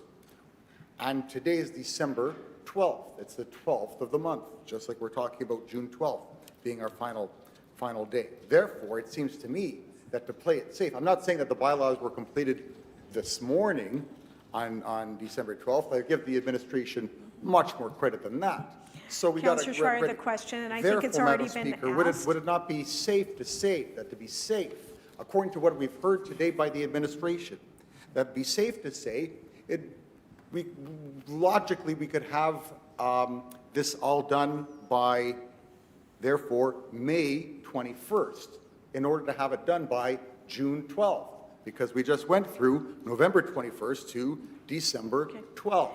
I mean, I'm assuming that the administration got it done earlier than today, and that would be within sort of Okay, thank you, conventional Councillor Schreier. Anything ability. further to add, Mr. CAO, about the timeline? You have shared what you're in receipt of? the Thank you, Madam information? Speaker. Yeah, I would just repeat that in order to provide the information before you today, there has been extensive consultation with CMHC, legal services, city clerks. The second motion before you, I have provided the recommendation from the public service, and there has been consultation with legal services, half team. Beyond that, conversations with clerks and CMHC has not occurred, so I cannot offer an opinion on that. Okay, thank you. Councillor Barwani? Thank you very much, Madam Speaker. I apologize. I do have a couple questions. To understand, tranche 2 of half funding is still coming in Q1, regardless of any of this that's going on right now. That is in the report before you, yes, that So really, we're debating being eligible for a potential Part 3 if the Liberal government happens to win the election next year and the HAF program still exists. so the amendment before you is put forward a public service recommendation in consultation with CMHC in order to ensure that funding is received and that we are not in breach of the agreement. Why does the public service feel it's better to shift funding to grants as opposed to in-the-ground infrastructure? So the recommendation of the public service is to ensure that on the basis of an accelerated housing program, that we are able to build housing in response to the housing crisis in our city and get shovels in the ground as soon as possible. Do you believe our previous motions on HAF suggested that we're going to try to get into the housing business? I can't comment on that, but it is a federal funding program that we have signed on that agreement at the direction and support of council. Thank you. Thank you, Councillor. Thank you. Councillor Rollins? Sorry, it was Councillor Mays and Councillor Rollins. Okay, Councillor Rollins? You mentioned, opposite to Councillor Barwadi's question, that, with respect to the housing business, yet we do have an agenda item before us, bylaw on affordable housing now. So I'm going to piggyback on Councillor Barwadi's question with respect to the city's housing business.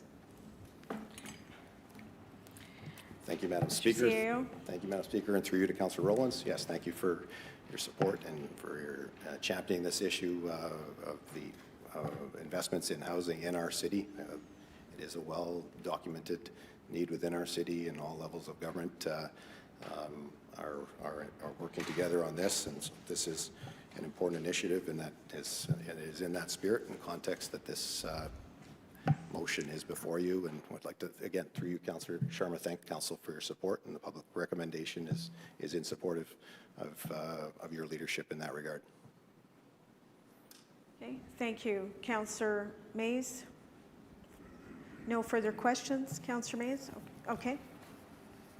To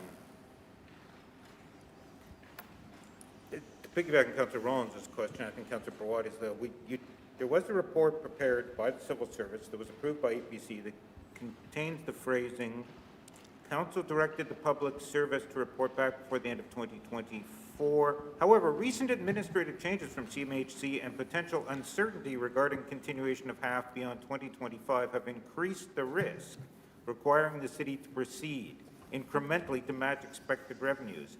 Aware of a potential financial risk, the public service will proceed to ensure that HAF expenditures do not exceed.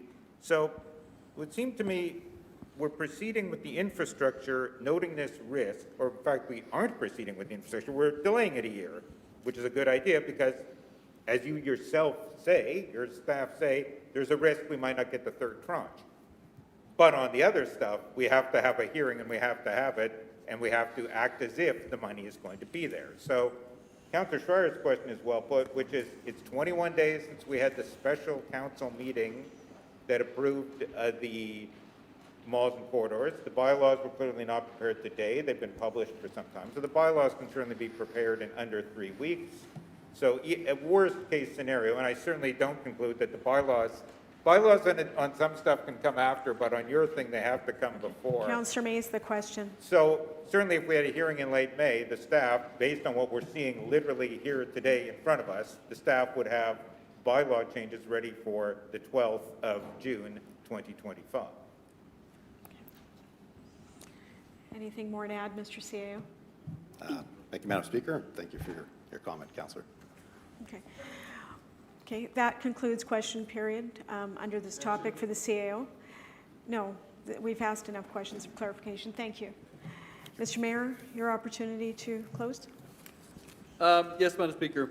Obviously, I'll be supporting item number 1. I think this our CAO for his time, his comments, and responding to that. So, given that legal has indicated the bylaws need to come in June, I think what we have before us today, the first motion, I think clarifies it, and frankly it's been a lot of hard work with our staff, my office staff, CMHC, Minister Fraser's office, and others, to get some clarity related to this. I think that what's important too is we don't have 4 separate agreements, to my knowledge, on the Housing Accelerator Fund. We have an agreement with parts, but we have an agreement.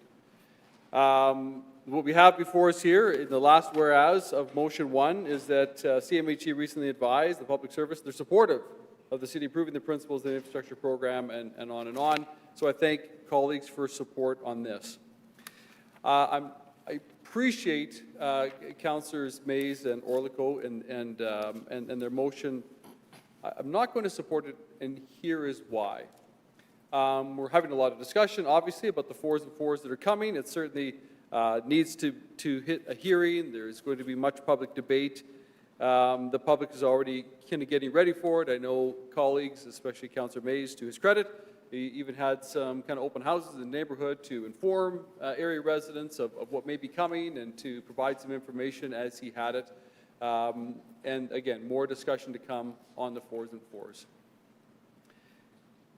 But I go back to this, is that we don't know what's going to happen in the future with an election.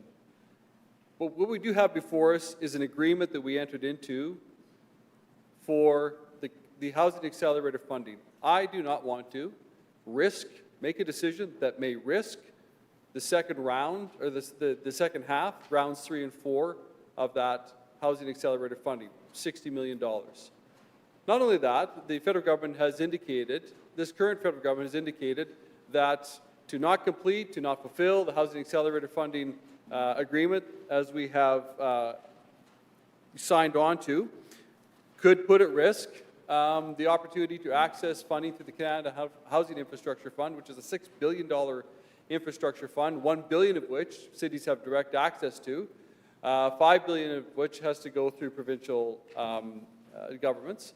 In addition to that, transit funding as well, that the feds have an envelope for.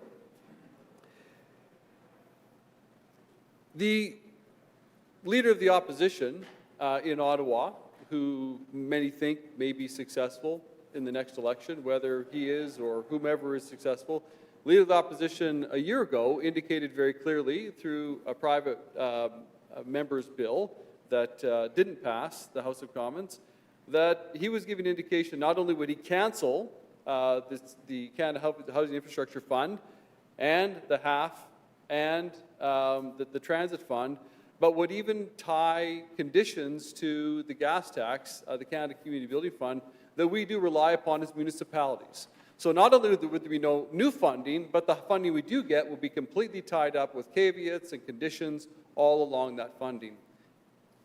Notwithstanding what the federal government is trying to do, and opposition would do, what we are trying to do in this city, and I do appreciate the support of colleagues, is get doors built, get units built as quick as possible. To the answer to, if I heard Councillor Mays' question correctly, the answer is, why would we vote in favor of being okay with a delay in the infrastructure fund, 600 and some units, to what would have what's before us, is because what is before us in motion 1 gets more units built faster. Now, It gets shovel-ready projects approved to get out the door, and then in addition, which will compound and have more units built in the future, we can approve the infrastructure fund, which would open up more units and more development throughout the city. That, however, those units would not be able to come online until future years, because first you have to do the upgrades to the infrastructure, then somewhere down the road, once that infrastructure is upgraded, then and only then, in some future state, would they be able to build more units in those areas where you've upgraded the infrastructure.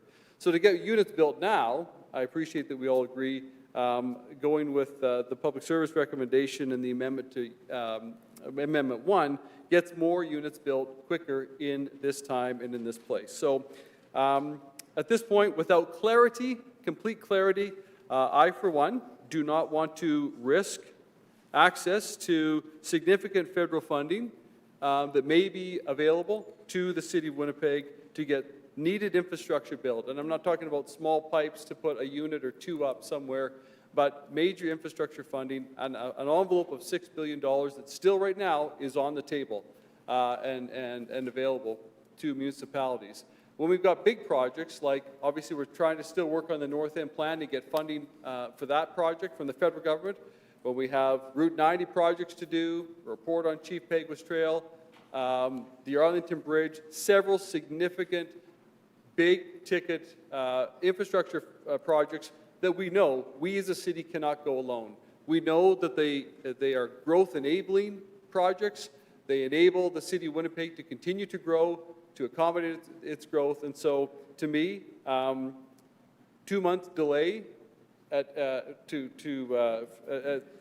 have a hearing related to the 4s and 4s is a big risk, and frankly, it's too big a risk when the potential, to me, is significant financial dollars that we may not have access to. And so I won't be supporting motion 2. I will be supporting amended motion 1. Thank you. Thank you, Mr. Mayor. With that, we'll vote on the motions in reverse order. First, we'll vote on motion 2. Moved by, call for recorded vote. It was moved by Councillor Mays, seconded by Councillor Orlikow, asking for the timing delay. All in favor, please rise. Councillors Brawadi, Dobson, Eady, Gilroy, Mays, Orlikow, Schreier, and Madam Speaker, Councillor Sharma. Those opposed, please rise. His Worship Mayor Gillingham, Councillors Allard, Chambers, Duncan, Lukes, Rollins, and Councillor Santos. The vote, Madam Speaker, yeas 8, nays 7. Okay. Motion 2 passes. Now motion 1, moved by the Mayor and seconded by Councillor Rollins. The amending motion, all in favor? Aye. Contrary? That's carried. Yep. Now the main item as amended, all in favor? Aye. Contrary? Okay, that's carried, and Councillor Brawadi recorded in opposition. Okay, we're now going to take a recess. Does that request still stand, Councillor Lard, that you needed some time? Well, I have an appointment at 1:20. Okay, that stands, okay. So we're going to take a recess now and reconvene at 1:30. Thank you.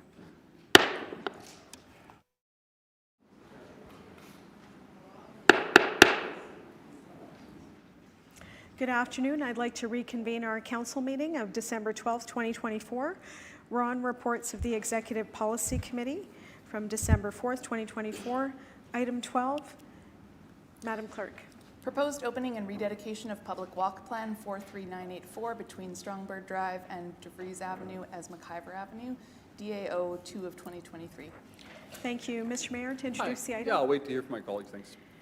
Thank you. Councillor Brawadi. Thank you very much, Madam Speaker. Just a couple of quick comments to put on the record here. This is one of the oldest and longest standing stories of the North Kildonan Ward. Perhaps one of the reasons I got elected in the first place. So I'd be remiss if I didn't put a couple comments here on the record. Prior to my election, there was a councillor from the Transcona Ward that lived on this particular street. The area councillor closed it off to Lajmodier Boulevard, and it put pressure onto all sorts of other streets throughout the North Kildonan Ward. There were public meetings about it, not necessarily thrown by the councillor. It was a very unpopular decision at the time. So one of my very first 2006 election campaign platform planks was the reopening of McIver at Lagimodiere. I would not have believed if you had told me at the time how far that issue resonated beyond the immediate area of McIver and Lagimodiere, or Bonner, or Gilmore, or DeVries. There were people on McLeod and Oakland who said, I support you about this McIver Avenue issue. Anyways, at the time, it physically got opened. We didn't deal with the issue of the legal opening. It was punted to the public service. 18 years later, we are now dealing with the official legal opening of that street. So I'm very much in support of this. It's a paper, you know, it's not a very formal thing at this point, but again, in March 2007, the roadway physically opened. It's been open since. There are perhaps still some changes happening to the center median at McIver and Lagimodiere, restricting certain turn movements coming next year when DeVries is repaved from right here at McIver through to Headmaster. But again, very local issue and a very important one for the North Kildonan community. I couldn't let this go without saying something. Thank you, Councillor Barwadi, for that history. Mr. Mayor, to close. I think I speak for all of us, Madam Speaker, when we hope that Councillor Barwadi will include that on his update to his ward residents flyer, just to show a before and after picture. So you can call the question. Thank you. Thank you, Mr. Mayor. Calling the question. All in favor? Contrary? That's carried. Okay. Next is bylaws under Executive Policy Committee. Mr. Mayor. Thank you. I move that bylaw number 142, 2024 be read a first time. All in favor? Aye. Contrary? Carried. Bylaw number 142 of 2024. Mr. Mayor. Madam Speaker, I move that the following bylaws be read a second time. Bylaw number 95, 2024, and bylaw number 117, 2024. Okay, and that's second and third reading. Thank you. All in favor? Aye. Contrary? Carried. Bylaw number 95 of 2024, bylaw number 117 of 2024.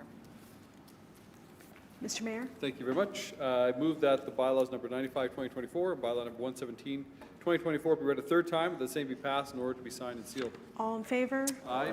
Contrary? Carried. I move that the following bylaws be read a first time. Bylaw number 101, 2024, bylaw number 130, 2024, bylaw number 131, 2024, bylaw number 136, 2024, bylaw number 137, 2024, bylaw number 138, 2024, bylaw 143, 2024. All in favor? Contrary? Carried. Madam But, Speaker? yes. Just on point of order, I think Madam there's an Clerk. effective screen from the Madam Clerk, opposing yeah. player there. All of these there were 6 amendments passed at the time of the public hearing to what had been proposed. Councillor Duncan's business with the changing of the map, a number of other amendments. Councillor Orlico had an amendment. All of those are incorporated in the bylaws, I'm assuming. As far as I could tell, I could find some of them, but not all, but I assume they're all there. Mr. Clerk, are you able to clarify? That is our understanding, Councillor. Thank you. Okay, thank you. All of the amendments during the public hearing? Yeah, okay. Call the question. All in favor? Contrary? Carried. Mr. Mayor? Bylaw number 101 of 2024, bylaw number 130 of 2024, bylaw number 131 of 2024, bylaw number 136 of 2024, bylaw number 137 of 2024, bylaw number 138 of 2024, bylaw number 140 of 2024. Sorry, 143 of 2024. Thank you, Mr. Mayor. This is the second reading, correct? Yes. Okay. I move that bylaws number 101, 2024, bylaw number 130, 2024, bylaw 131, 2024, 136, 2024, 137, 2024, 138, 2024, and 143, 2024 be read a second time. All in favor? Aye. Contrary? Carried. Bylaws numbered 101 of 2024, 130 of 2024, 131 of 2024, 136 of 2024, 137 of 2024, 138 of 2024, and 143 of 2024. Mr. Mayor? And I move that the rule be suspended and the bylaws number 101, 2024, 130, 2024, 131, 2024, 136, 2024, 137, 2024, 138, 2024, and 143, 2024 be read a third time. The same be passed in order to be signed and sealed. All in favor? Aye. Contrary? Carried. We'll now have question period for the mayor. The clock, please. Councillor Gilroy, then Councillor Eady. Thank you, Madam Speaker. My question I'd like for the mayor is I'm really concerned that we still do not have a CAO. It's been a while since I know we have an interim CAO, but it's been a while since we've had a regular CAO, and I think it's really important for staff, the integrity of council, to ensure that we have somebody at the realm. I think it makes the mayor more powerful with an interim CAO, and I also think that there's less direction for staff and somebody for them to go to. So I do want to ask where we are at in the process of finding a CAO and what he thinks the timelines are going to be. Thank you, Councillor Gilroy. Mr. Mayor. Thank you, Madam Speaker. I thank the council for the question. It gives me an opportunity to thank our interim CAO, who's doing an outstanding job for all of our staff. And I think that some of the even changes that he has led regarding the workforce management review have been really, really excellent. And so I commend Mr. Armbruster for his work. I thank him that he's not in caretaker mode right now where we're looking for a new CAO. But just to applaud his effort and his work. Thank you so much through you, Madam Speaker. We are in the process as a city of identifying, an RFP went out, of identifying basically a search firm to assist the City of Winnipeg. As soon as we have that search firm determined, that will be public knowledge. Thank you. Thank you. Second question, Councillor Gilroy. Does the mayor have a timeline on when that search firm will be picked? I'm sure it doesn't take that long. For when can we expect to see a search firm that's picked? Thank you. Mr. Mayor. I don't have a date, but soon. Final question. Yeah. My final question is, in one of the reports that I got from the Parks and Community Services, talked about the hiring and deployment of 2 crews to monitor park locations from April till October, and the cost at that time of this report, and I'm asking the mayor this, because I think if we had a CAO, this might have been something that would have been caught, is at $193,704. And the cost that's coming out of the budget working group to have the same crews for the same time period is only $66,000. So a large discrepancy, and I want to know if the mayor can maybe look into... One question, Councillor Gilroy. Yeah. If the mayor can look into ensuring that these reports are coming through and really honoring the intent of the writers that are writing these reports and asking for reports, that the fair value is weighted when we get the responses. Okay. Thank you. Mr. Mayor. Thank you, Madam Speaker. I want to thank the council for the question. Budget-related question can be asked here, fair, but I do know we have some more time to look into the matter, so that's something that we can look at together. I invite the councillor to join me in looking into this, get the details of this, but be glad to work with her on that. Thank you. Thank you. Councillor Eady, then Councillor Mays. Yes, thanks, Madam Speaker. Madam Speaker, Centre Venture is a development corporation essentially for the downtown of Winnipeg. And in terms of shareholders, this isn't like the Forks North Portage where we have 3 different shareholders in that organization. And it's been quite a substantial amount of time, Madam Speaker, since Centre Venture has actually gone out. The board, which is all appointed, I believe, through the mayor's office. They have not yet hired a permanent, I think it's called an executive director, and it's been, it's already been 1.5 years, and I'd like to know, Madam Speaker, the Centre Venture is putting some individuals off about some items that need to be dealt with, and they're using the excuse that, well, it would be the responsibility of a new executive director. So, Madam Speaker, when is Centre Venture getting its new executive director? Thank you. Mr. Mayor. Through you, I want to thank the council for the question. I hope soon is the answer to my question. The Centre Venture has their own recruitment process. They have their own recruitment timelines as well. I do hope that soon. Centre Venture will play a key role in the delivery and implementation of Centre Plan 2050, among other things as well. That's the plan. So I hope to have more information, I hope to hear more information from Centre Venture very soon. Thank you. Thank you. Second question, Councillor Eady. Madam Speaker, I'm wondering if His Worship actually knows what that timeline is, given that oversight over, I mean, they presented finance, but like, what is their timeline? I hear rumors that not until September of 2025, and I think they've been without a permanent ED now for, by that time, it'll be about over 2 years. So does the mayor know the timeline? Thank you. Mr. Mayor? I don't have a date for CentreVenture's announcement. I certainly hope it's not as late as September 2025. To me, that would not be good. We need something sooner. So through you, Madam Speaker, to the councillor, I hope to hear from CentreVenture, and that all of us hear from CentreVenture soon. Thank you. Final question.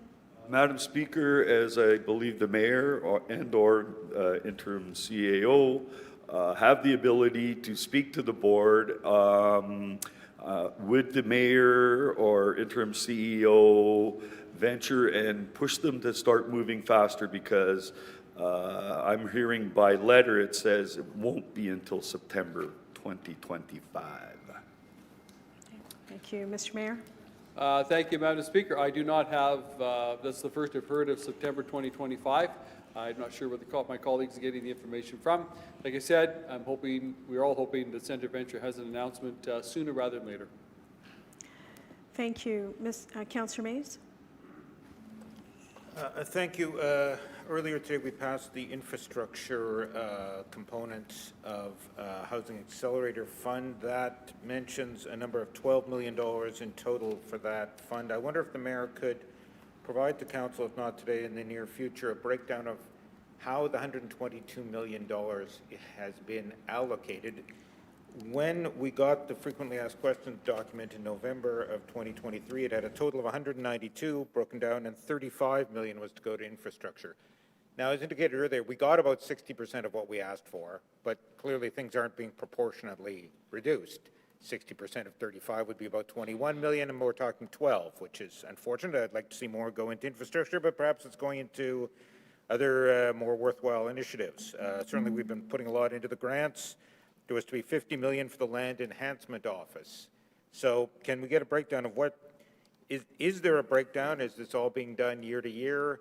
How is that 122 million being broken down? Because we had a very detailed breakdown when we first asked for the money, including 18% of it, 35 million was for infrastructure. Now we're down to only 12 for infrastructure.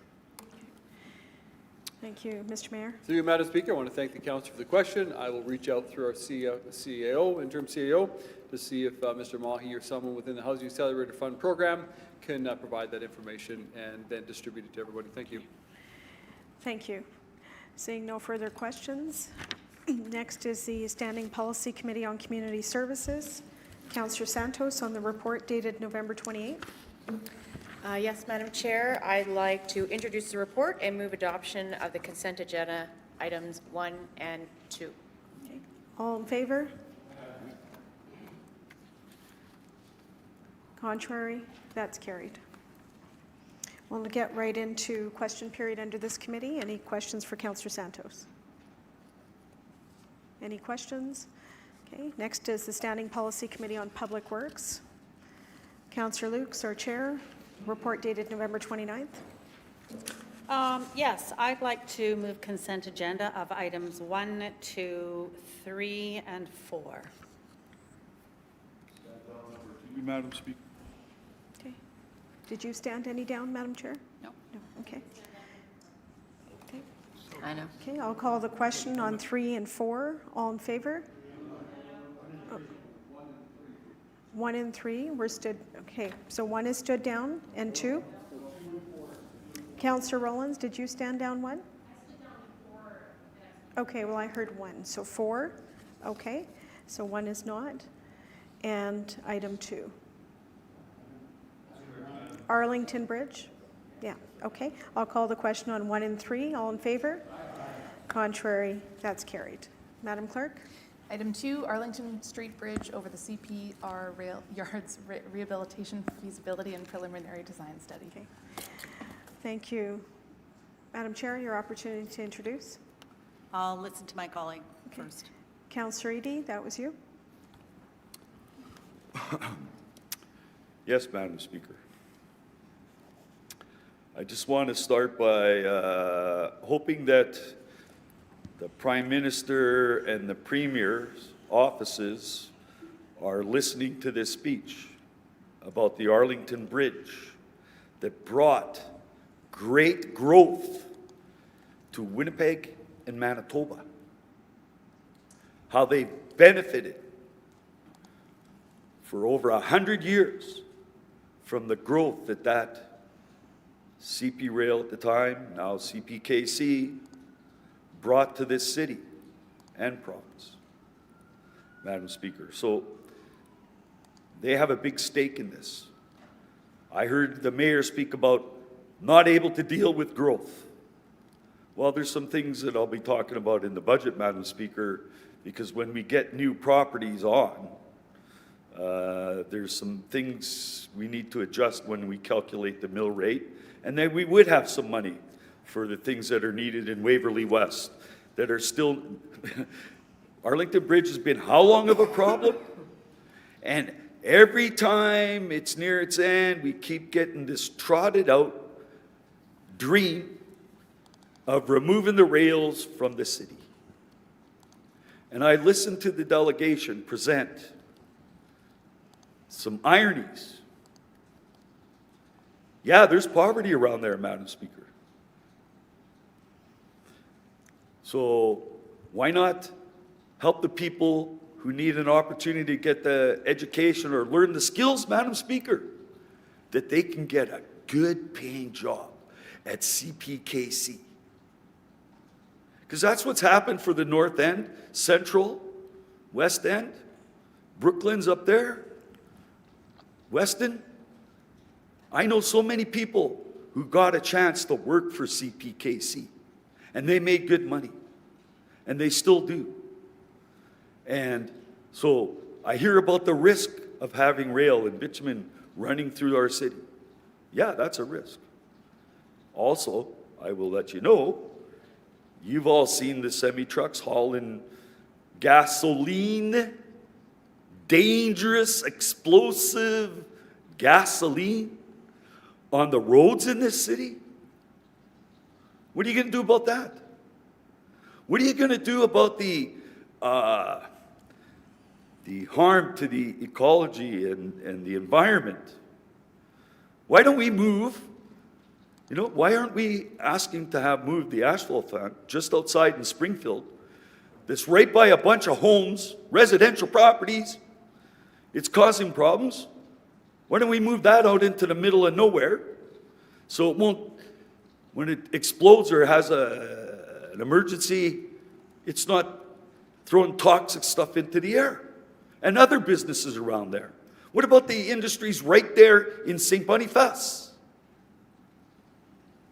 There are dangerous industries there. Chemicals that are highly,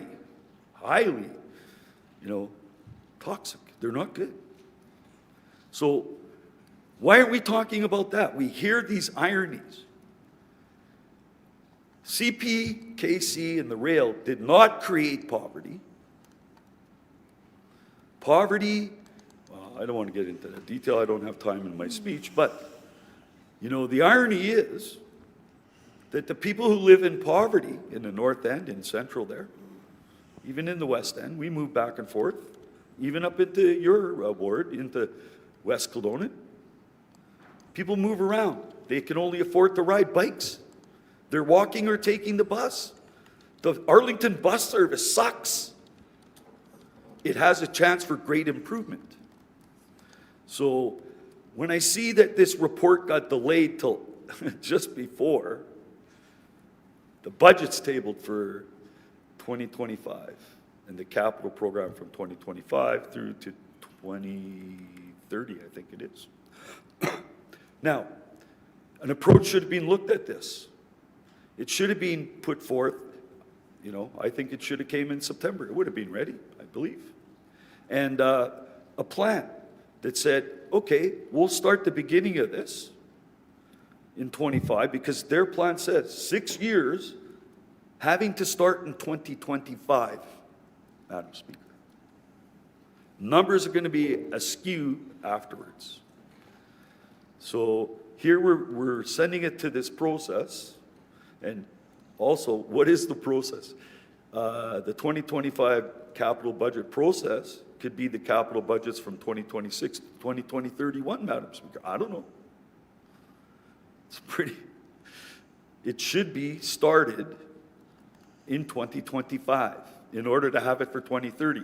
That will be 7 years, over 7 years, without the use of a bridge. And it'll be a better bridge.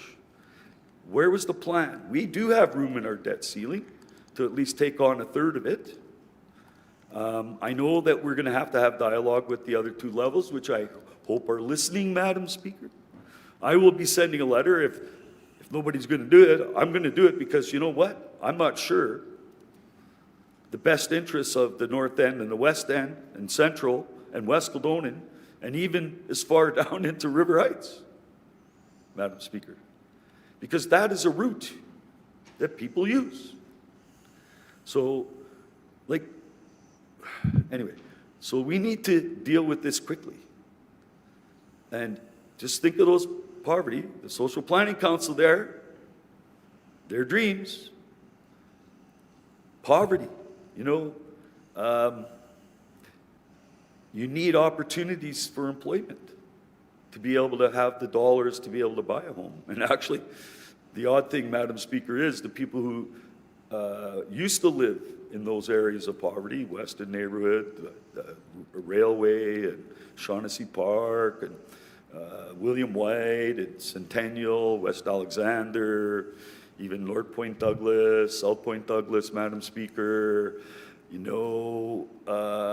those people are our people, our residents, the people who live here in Winnipeg. They need opportunities for jobs. That's what our mayor's been talking about. Now, we're talking here, we got old growth, and we should have been preparing for this for years. We've known for years, Madam Speaker.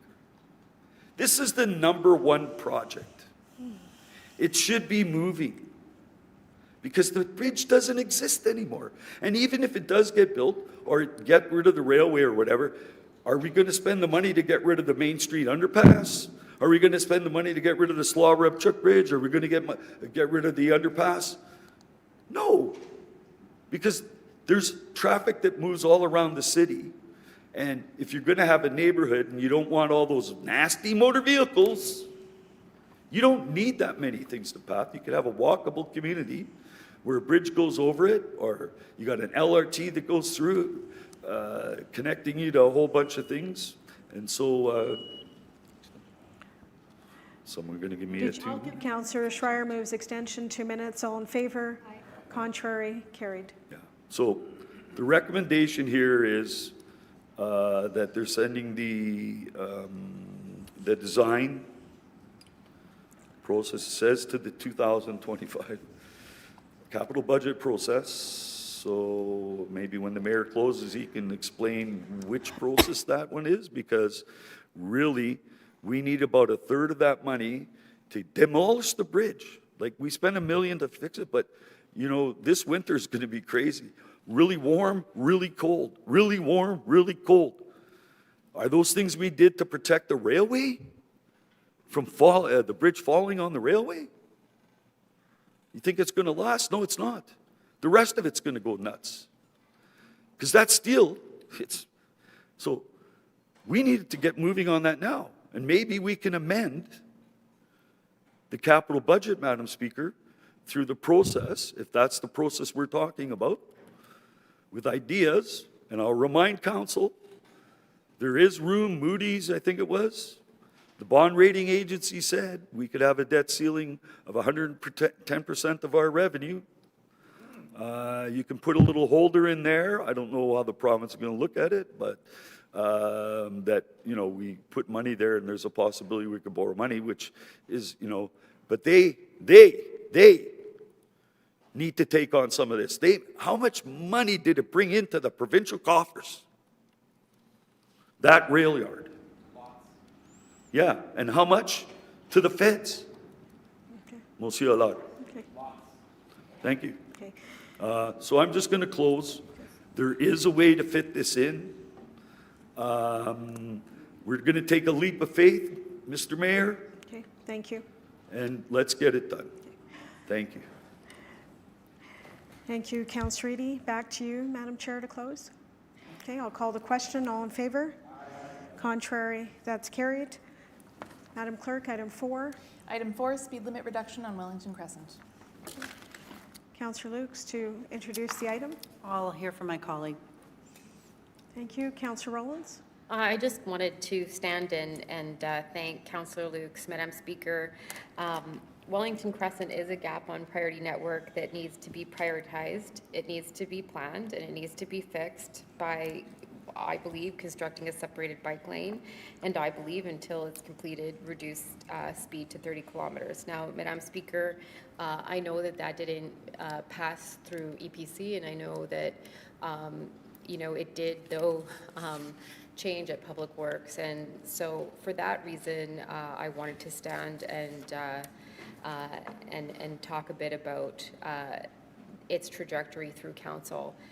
We continue to work on the transportation master plan that has the pedestrian and cycling strategy, and we continue to, through those, anticipate other reports that are complementary, like the one coming up next year on 30-kilometer speeds. That, I think, is an opportunity. And while, Madam Speaker, we talk about 30 kilometers here, we talk about slowing down. I think it's important to know that there are, really critical voices, many of which we heard this month at Council, that is imploring us to really consider safer streets and safer speeds. I wanted to note, for instance, that it isn't lost on me that Wellington is an arterial. It's shared by over 3 wards. I think that Charleswood can boast a piece of Wellington. Certainly, River Heights, Fort Garry, and Fort Rouge, Fort Garry do as well. The point that has been made that we are looking at residential streets, that's true. We will be. I do think we need to consider the Vancouver-like pilot, the Edmonton pilots that really look at arterials, in particular where there are multiple schools at play, like there is in the section of Wellington with Fort Rouge, East Fort Garry there, St. Mary's School, Westgate, Calvin, École River Heights, and more, to really look at something different on arterials where there are a collection of schools. I count between schools and daycares in the vicinity of kids going back and forth around 10. And so that's what gave rise to the motion. There is more work to do, and Madam Speaker, without belaboring a point, it's hard when you lose a motion. But without belaboring the point, I am grateful for the pedestrian and cycling community that came to talk about road safety, tell some difficult stories at council, and I expect more opportunities for them in the future given the transportation master plan. I also want to acknowledge the budget that this council has really carved out for the transportation master plan. I think that deserves credit, and that actually gets me excited to look at more work with respect to this in the future. It is, out of a protective, it is a protective move that we brought this up through community committee to the standing policy committee. It wasn't intended to be divisive. It was intended to really focus in on an area of safety, and to me, that is what community committee is for. It is for really looking at some city policy impacts at a more granular level, with community, and that's what we saw take place over the convening weeks. So a little disappointed, Madam Speaker, but I do think that there is a lot here to work with, and in particular on Council's transportation master plan. We have a plan, we have priorities articulated in that. Wellington Crescent is high priority within the draft bike route priority map.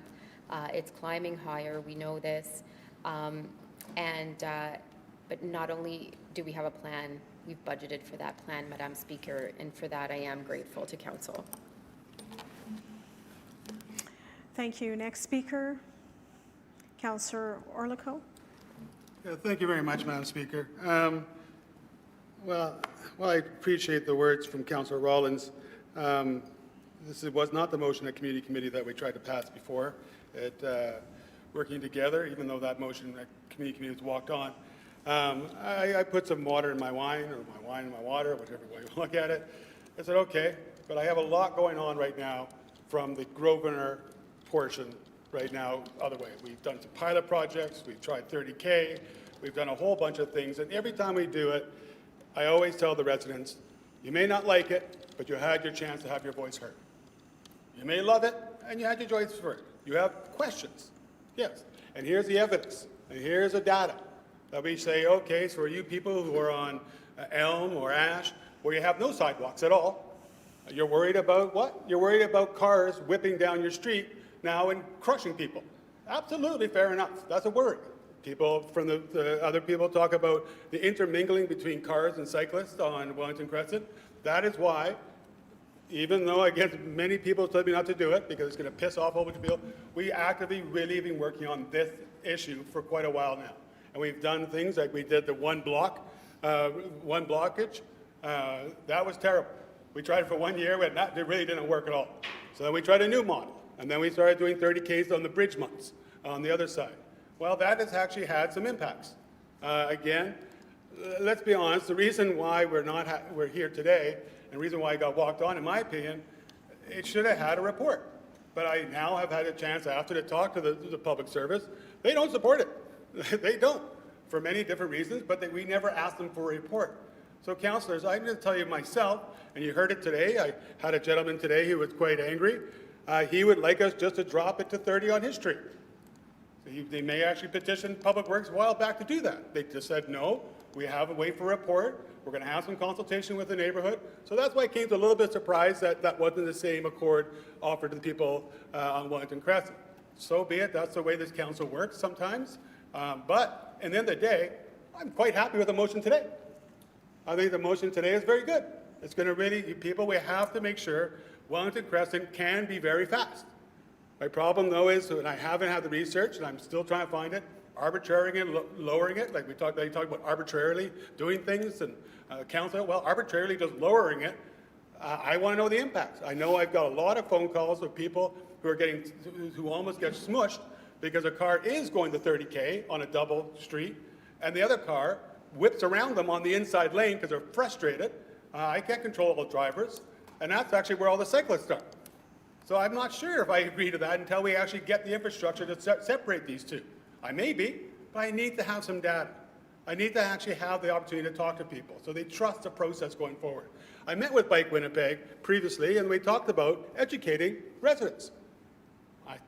I totally agreed with that. We need to educate some residents. But again, now I'm being told by Bike Winnipeg, don't educate the residents, just do what we want. Well, again, so which way is it? I don't know, but I know what I know. What I know is we are not traffic engineers. We know that fish are like in water. They're going to go where the least resistance is. So you put a blocker on one spot, now are they going to go down Coburn Street? Are they going to come down Dorchester? Where are they going to go? Again, a report would have given us some ideas on that, and to maybe, for example, like the gentleman we talked to today, who presented today for, it's a street in River Heights, there's actually some mitigation measures that are like 6 blocks away because of the impact how this works. Again, that'll be presented to the committee. They want to do it a lot quicker. I understand that. I would have never guessed Public Service would have come by with some of these ideas, but they did. They're not so bad. But again, we're going to meet with the residents of the neighborhood. we're going to meet in general, we're going to have an open house, we're going to talk about it, and then we'll go there with facts, with traffic engineers' assessments, and with the residents having their say. So again, I got really concerned when we said my word was getting taken out of I couldn't believe that this happened. That we would just arbitrarily change the speed limit in someone else's ward without even talking to him, and then all of a sudden, that's what it is. Some residents actually told me, who really do not like me much, that this is your plan. This is what you're planning to do to us. Well, now I'm going to have a really hard time saying, well, this wasn't our plan. No, we don't know where way we're going yet. So let's just calm down. I know people want to do the 30K. I do. I'm not dismissing the idea. But I need to have a little more information. I need to have collaboration with different councillors. I also have Councillor Duncan and Councillor Rollins. Her point over on her side, I wasn't too keen on that one, but again, she agreed at the time that we would not go down the other side of Wellington Crescent. So I said, okay. Again, I probably won't do that again in the future now because, again, I don't know what's going to happen even in that section right now and how much traffic will go by. So again, I respect that 30K saves lives. I also know that the traffic is going to flow down into residential streets. I talked about the different schools. I'm hearing calls about Kingsway, the pickup in cars, because Academy is getting really, really full. That's just happening, period. So that's why we only did those for those bridge months to see what the impact was. The summer's not bad. This may shock you. A few people in River Heights go to the cap. So the actual traffic volumes go down enough in the summer that we actually looked at the data. It actually could be warranted. So again, I understand that where this is coming from, the people's passion, but we can't just go with passion because traffic is very serious, mostly for safety. We can't just say, well, that's a great idea, period, and discount everything else that we have to look at. So again, I think this is something for me I'll be taking by later on. I have no intention of going to any of your wards and either increasing or lowering your speed limits arbitrarily. Just telling you that right now. And I hope you all have the same respect for me. Don't do that. Let's work together to try to make sure how we get this going forward. Thank you. Councillor Santos, followed by Councillor Ely. Thank you, Madam Speaker. Jot down some notes here, and I want to speak in support of the ongoing discussions around lowering speed limits in our entire city. Conversation that I was proud to initiate during my first term as a member of the Public Works Committee. I think Councillor Brawadi, I can't remember who else is on that committee, but we brought up the debate about lowering speed limits, keeping the speed limits the same in residential streets. So back then, we know it sparked massive debates amongst Winnipeggers. For weeks, it seemed like everyone had an opinion about it. We did polls, or newspapers actually did polls, and my office was actually inundated with emails telling me that I was crazy. What are you doing lowering speed limits? Don't do that. It's a crazy idea, and don't even think about suggesting. But I pushed back because I knew then that, as I know now, that lowering speed limits does save lives, and I do believe that to this day. The data is clear, and the evidence is compelling. However, I want to emphasize that reducing speed limit is not a panacea. It's a part of a broader strategy that must include real, significant infrastructure changes to slow drivers down and make our streets safer for everyone. So I want to share a little bit of a personal story that happened in my own constituency on Isabel Street in my first term, where a 7-year-old boy was actually hit at a pedestrian lighted intersection by a distracted driver. You know, it was heartbreaking at the time. It still is heartbreaking when I hear about vehicular and pedestrian incidences that have occurred across the city. You know, it's never good to hear about things that happen, but I advocated back then for some meaningful changes. We didn't actually lower the speed limits, but we made substantial infrastructure improvements in that community, and they have embraced it wholeheartedly. These changes didn't just improve safety, they also reshaped the way people think about and use that space. Isabel is a major route, and it demonstrated to me that when we invest in thoughtful design and capital improvements, we can effectively change driver behavior and create safer streets without always needing to adjust speed limits.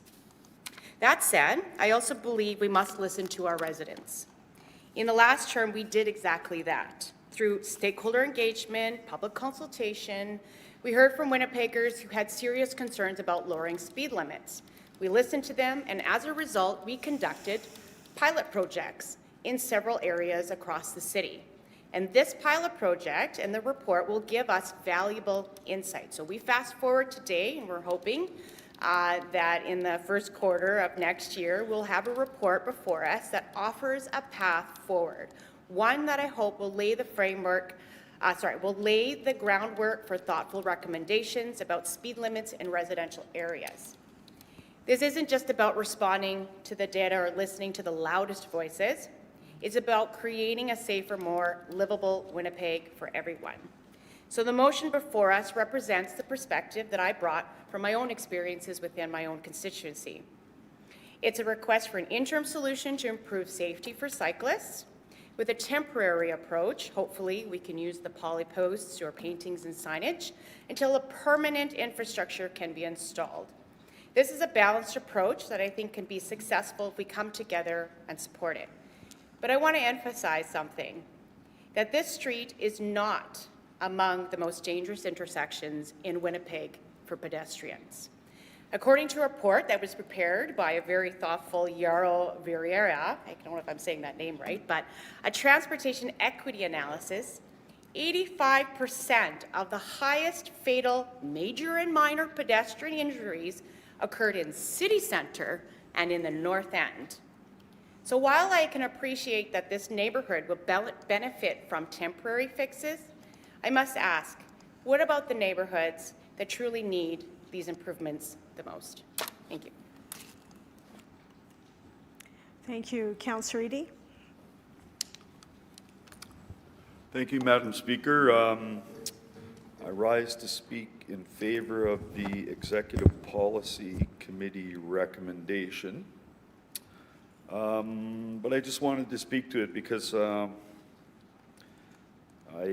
spoke at EPC and just mentioned that I made a mistake in terms of, I didn't make a mistake because it was in somebody else's ward, Madam Speaker. What happened was, I don't actually believe in when you have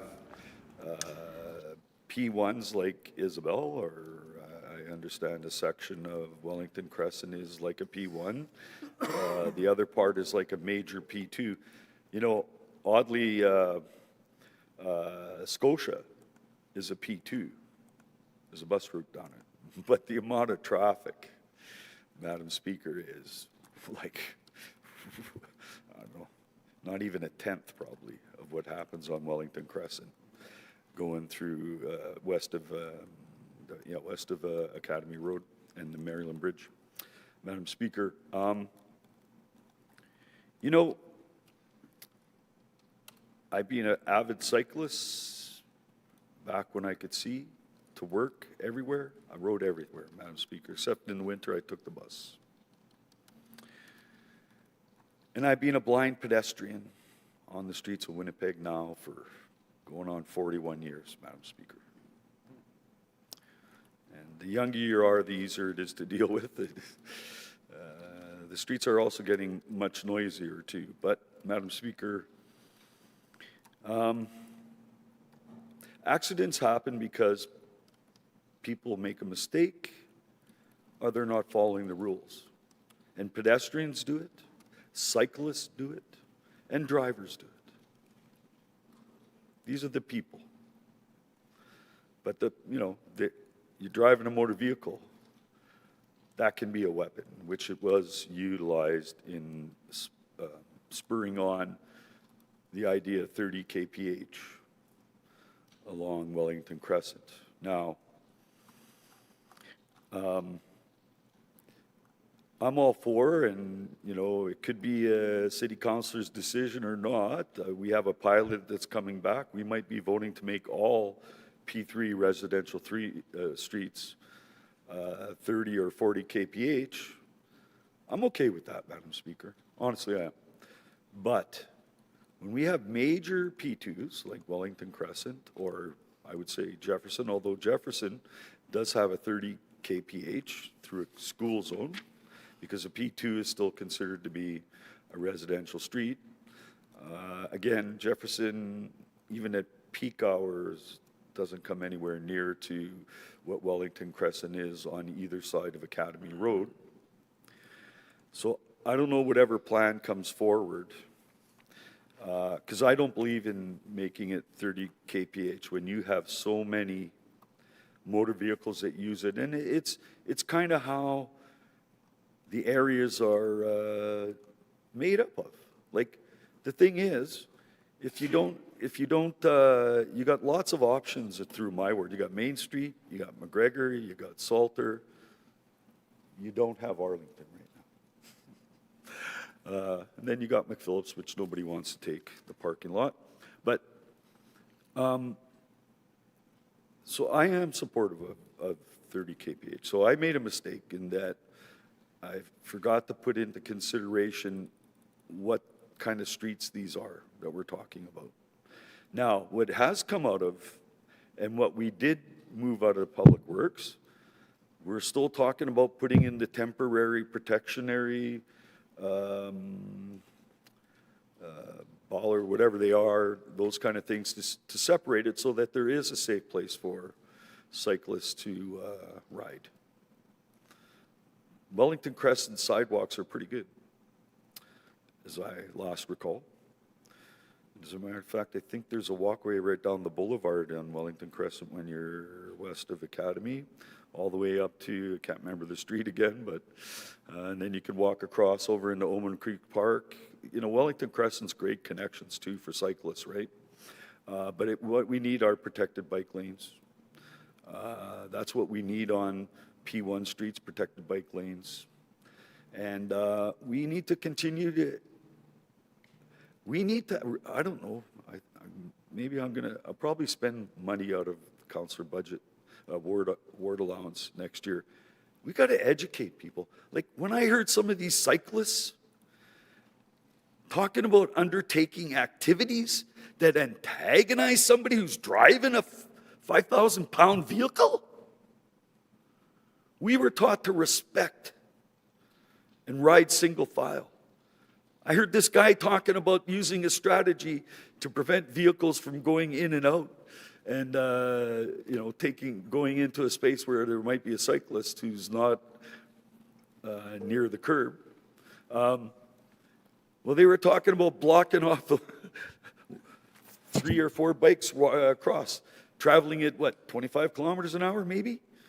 You're going to cause weaving. Exactly what I heard Mr. West didn't want to happen. Like, where do these people come up with this stuff?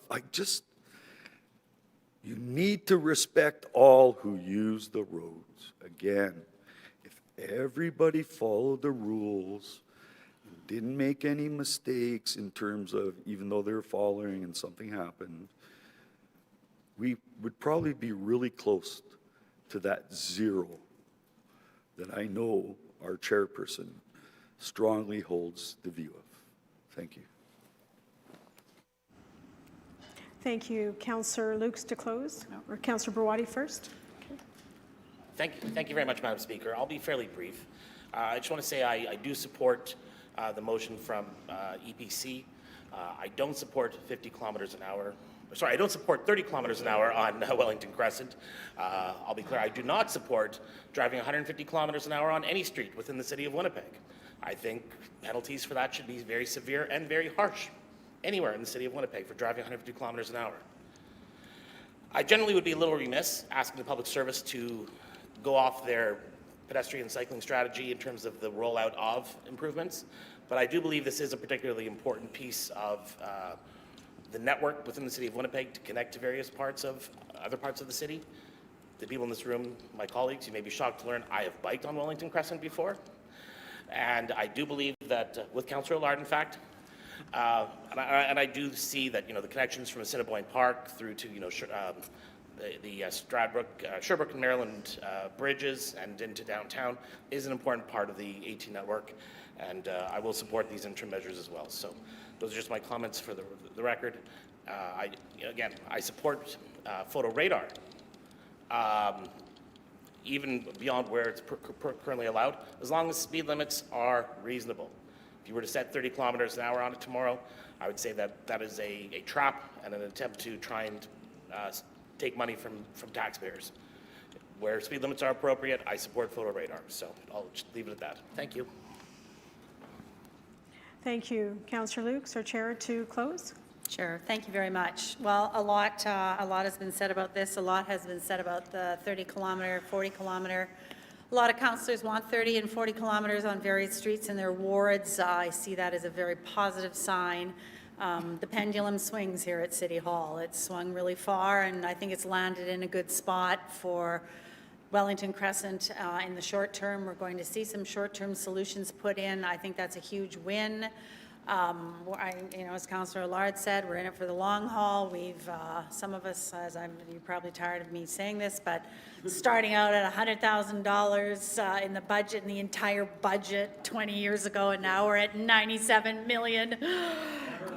There's hope, right? There's hope. I know, but you know what? Every time I sit here and I think of the times I come down and anyways, it's all good. So I'm happy with where we're ending up here. We do have the 30-40 kilometer report coming forward. I think that'll be very interesting. We'll have lots of discussions on that. But we all know that slower speed saves lives. And I think that's a direction many of us here are moving towards. So, and I looked it up. I had to look it up. Councillor Santos was on Public Works. It was in 2005. And it was June, Not not 2005. 2005. I put my glasses on. 2015, June 2023, when we started talking about 30 kilometer an hour. And I had a death threat over that one. That rattled me. That was in the first year. And I think, it still has happened, right? So we're moving the dial. We're moving the speedometer. It's slow and sure, but I'm pleased where we ended up with Wellington Crescent on this. So. That's all I have to say. Thank you. Thanks. With that, I'll call the question on item 4. All in favor? Contrary? That's carried. On to question period under this committee. Any questions for our chair? Okay. Next is the Standing Policy Committee on Finance and Economic Development. Councillor Brody, our chair. Thank you, Madam Speaker. I'd like to move the report of November 27th and move reports 1 and 2. All in favor? Contrary? Carried. Also on to question period right away under this committee. Councillor Lukes.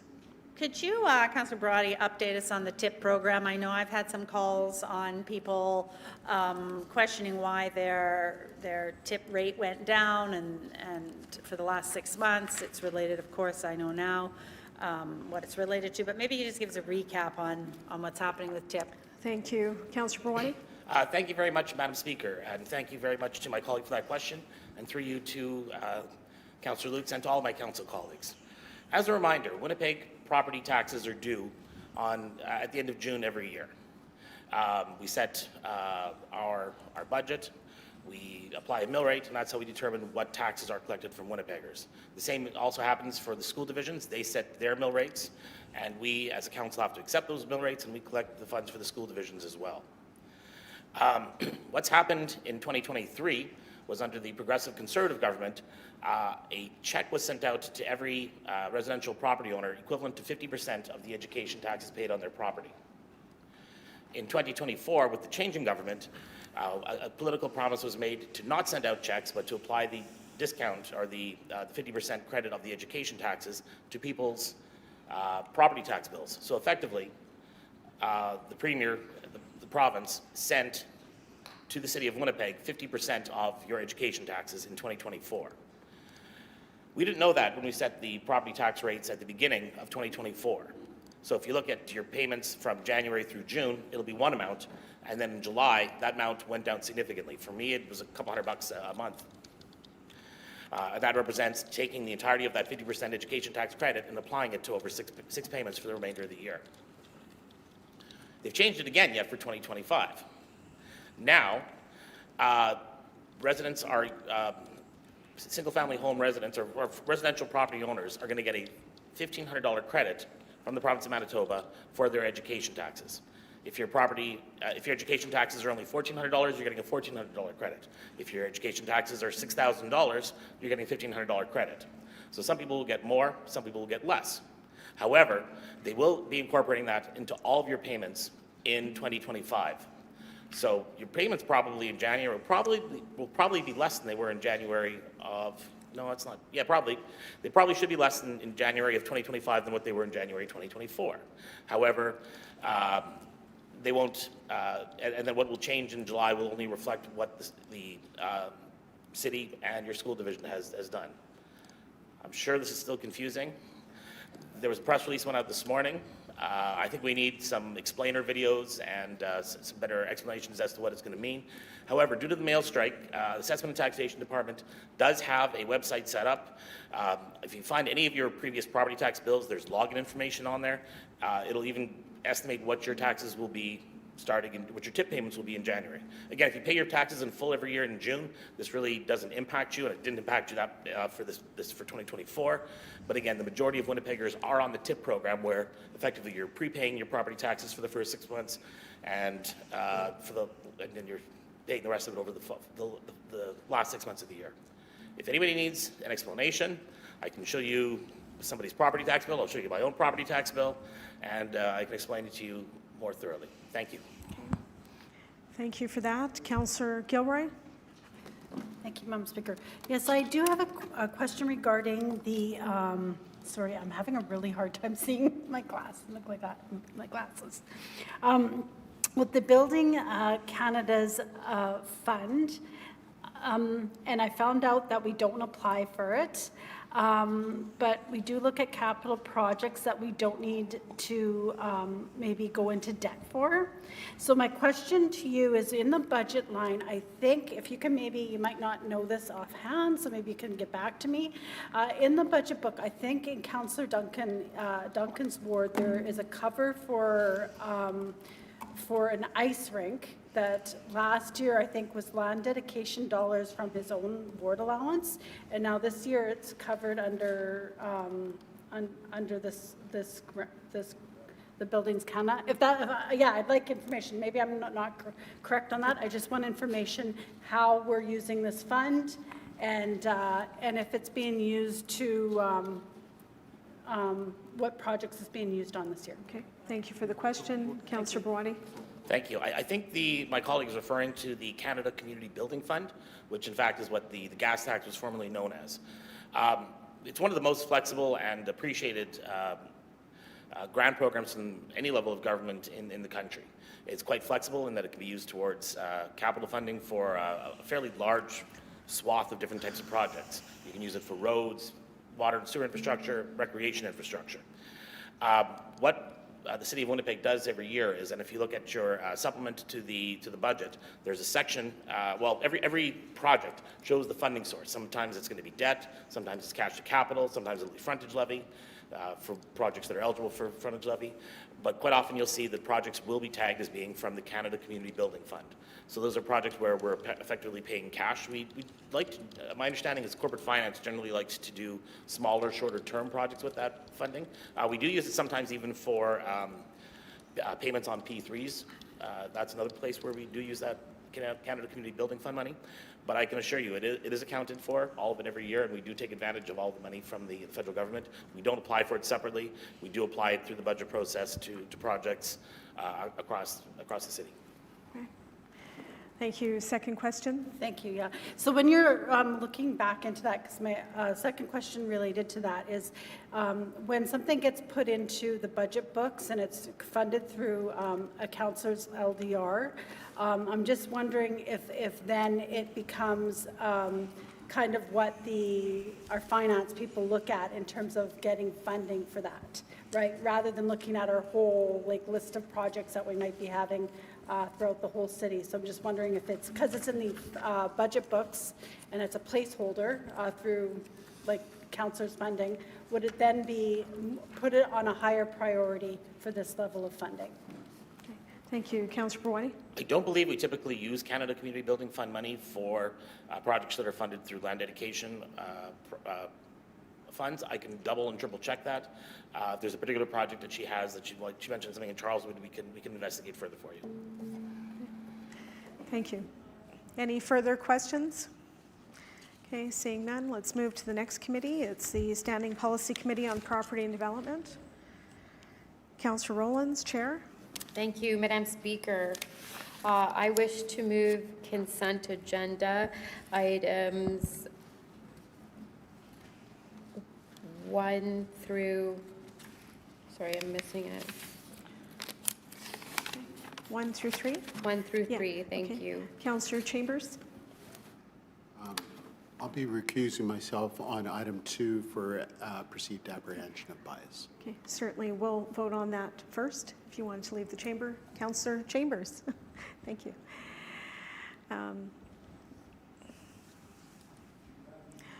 Councillor Rollins. So moved item number 2, Madam Speaker. Okay. Madam Clerk, the item is? Item 2, extension of time, subdivision and rezoning, 180 Creek Bend Road, DASZ 12 of 2021. Madam Chair, you've introduced? Yes. Call the vote? Yes. All in favor? Contrary? That's carried. Okay. Then we'll come back to item 1. 1 and 3, Madam Speaker, so moved. Okay. Thank you. Any of them being stood down? No. No. I'll call the question on item 1 and 3. All in favor? Contrary? That's carried. Thank you, Madam Speaker. I move that bylaw number 140, 2024 be read a first time. All in favor? Contrary? Carried. Bylaw number 140 of 2024. Councillor Madam Rollins? Speaker, I move that bylaw number 7, 2023, bylaw number 66, 2024, bylaw number 106, 2024, bylaw number 121, 2024, bylaw number 125, 2024. Okay, that's for Second second time. reading. Yes, All in Madam favor? Speaker. Aye. Contrary? Carried. Bylaw number 7 of 2023, bylaw number 66 of 2024, bylaw number 106 of 2024, bylaw number 121 of 2024, bylaw number 125 of 2024. Thank you. Councillor Rollins? Great. Madam Speaker, I move that the following bylaws be read a third time. Bylaw 7, 2023, bylaw 66, 2024, bylaw 106, 2024, bylaw 121, 2024, and 125, 2024. Like I said, be read a third time and the same be passed in order to be signed and sealed. Madam Speaker, so moved. All in favor? Contrary? Carried. Madam Speaker, I move that the following bylaws be read a first time. Oh, sorry. Yeah, that's correct. Okay. Be read a first time, bylaw number 139, 2024, bylaw number 141, 2024. All in favor? Contrary? Carried. Bylaw number 139 of 2024, bylaw number 141 of 2024. Madam Speaker, I move that bylaws numbered 139, 2024, and 141, 2024 be read a second time. All in favor? Contrary? Carried. Bylaws numbered 139 of 2024 and 141 of 2024. Thank you, Madam Speaker. I move that the rule be suspended. Bylaws number 139, 2024, and 141, 2024 be read a third time and the same be passed in order to be signed and sealed. All in favor? Contrary? Carried. We'll now have question period under this committee. Any questions? Okay. Next is the Standing Policy Committee on Water and Waste in the Environment. Councillor Duncan, our chair, on the report dated November 22nd. Thank you very much, Madam Speaker. I'd like to introduce the report of November 22nd and move consent agenda items 1 through and 3. Okay. 3 has been pulled.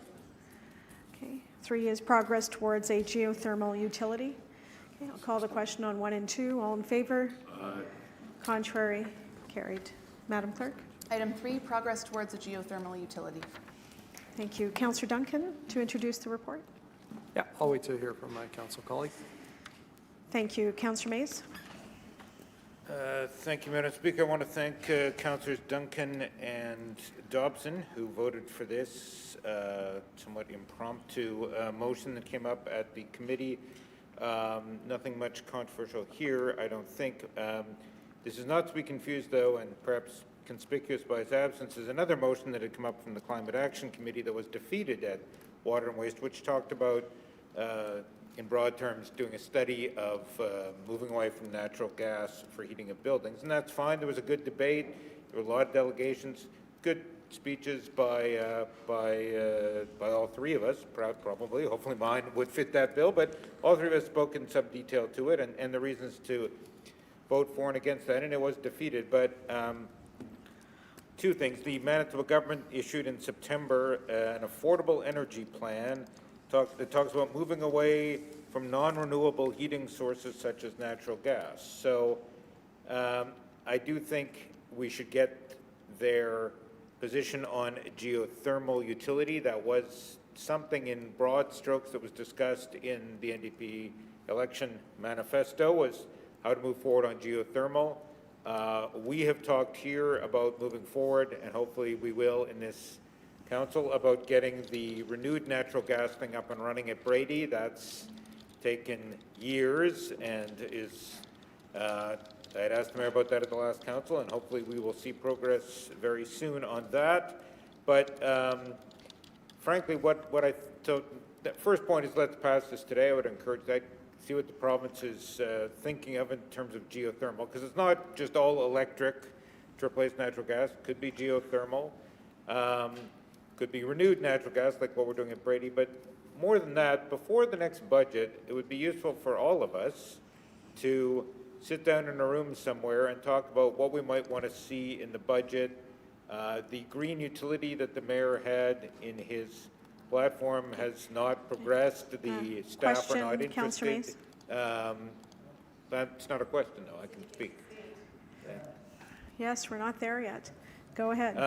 The staff, I don't know that any external funders were supportive of that, but we could at least do something on retrofitting buildings. Yes. There's some sort of report coming back about that.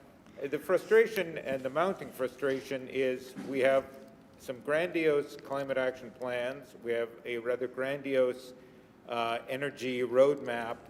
We do very little toward that. There actually was mention of it under the infrastructure fund earlier today, too. Mr. Mahe's credit, I suspect, he wrote that in about the community energy roadmap. Perhaps Councillor Rollins, too, are credited. Thank you. I think it would be helpful if, instead of passing another climate action plan with even more ambitious targets of being net zero by 2045 instead of 2050, if we actually did something towards meeting the targets. Instead of setting ever more ambitious targets, perhaps put some money in, do something that would actually have an environmental impact. So the vote was what it was on the natural gas motion. That's fine. My colleagues had some good reasons for their votes. But, and this is non-controversial, but it does give a chance to discuss, look, if we're going to have these climate action plans and energy investment roadmaps, we should probably be doing something toward them. We have full-time staff on these things. Let's try and put some money toward it. I think the way to land on that is some sort of energy efficient retrofits to our buildings. Obviously too late for this budget, but for the next budget cycle, maybe the 16 of us could sit in a room and try and come up with something that would be environmentally friendly and economically friendly for a budget. God knows we will save money on carbon tax if we do that, as well as energy costs. So for today, thank you to Councillor Duncan and Councillor Dobson for voting for this motion. I hope we all do. And for the medium term, let's, before budget 26, try and land on something that retrofits some buildings. Thank you. Councillor Rollins? You know, couldn't be more right. I think it's really important, Madam Speaker, that we do work with the province of Manitoba. Not too long ago, I had a, former MP Judy Washali-Chalice, who is working on, come to me, talk about housing. Why? Because a co-op is interested in geothermal and interested in net zero, and so am I, Madam Speaker, which is why I'm really happy we passed that the proposal selection for the MSHIP, to Councillor Mays's point, I had tried, Madam Speaker, to just to send him a little note saying, this is written for you, I think, to ensure that we're looking at projects using a low carbon and net zero housing construction in line with the Canadian, on our SEER roadmap. What is critical, though, is that these new technologies are supported by hydro. So I don't see how we can't do this without the province. We have done some really significant partnering with them.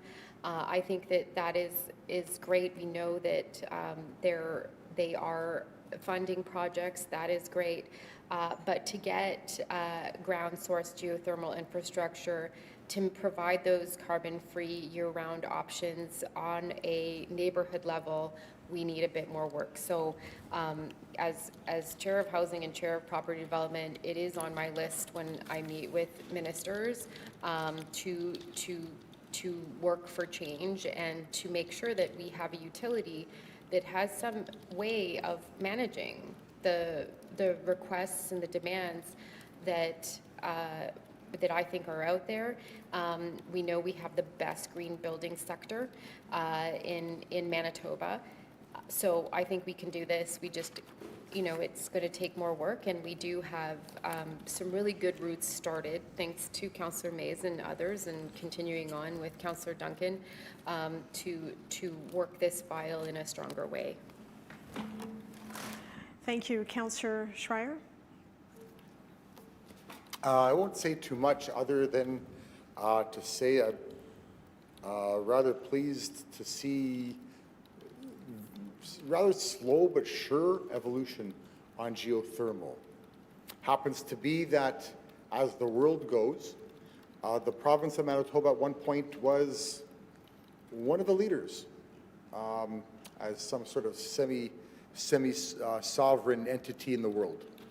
I just remember as a child, before it became that leader, just as a child, learning about the possibilities of this and being told this is very real, and if we keep working at it, it's going to happen. We kept working at it, and it's slowly but surely happening. Long time coming, including in terms of the involvement here, at the City of Winnipeg and City Hall. Once again, I do want to thank Brian Mays for heeding my words, pretty much as the way he put it, in terms of applying this to the city's plans for buildings. And glad to see that the evolution continues. It has been the case, as I said, statistically, check it out, because there's some people who have been monitoring this for decades. That we've been a leader, and hopefully we can again. We've got lots of reasons to be so. I understand there's, not that many places in the world that have the same amount of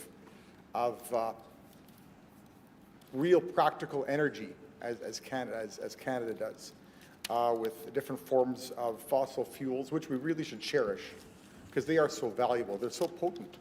They're amazing. We should prolong them as long as we can. We're one of the few countries in the world that has an overabundance, some sort of overabundance of hydroelectricity. And yet, the simple ability to export hydroelectric electricity might, we can't prove it's going to last forever. I even see environmentalists for the first time in my life this year, 2014 was an eye-opener for me. People that are environmentally inclined, accepting to some degree nuclear energy as a legitimate potential for the future to save our economy, our industry, our society. And I'm kind of surprised.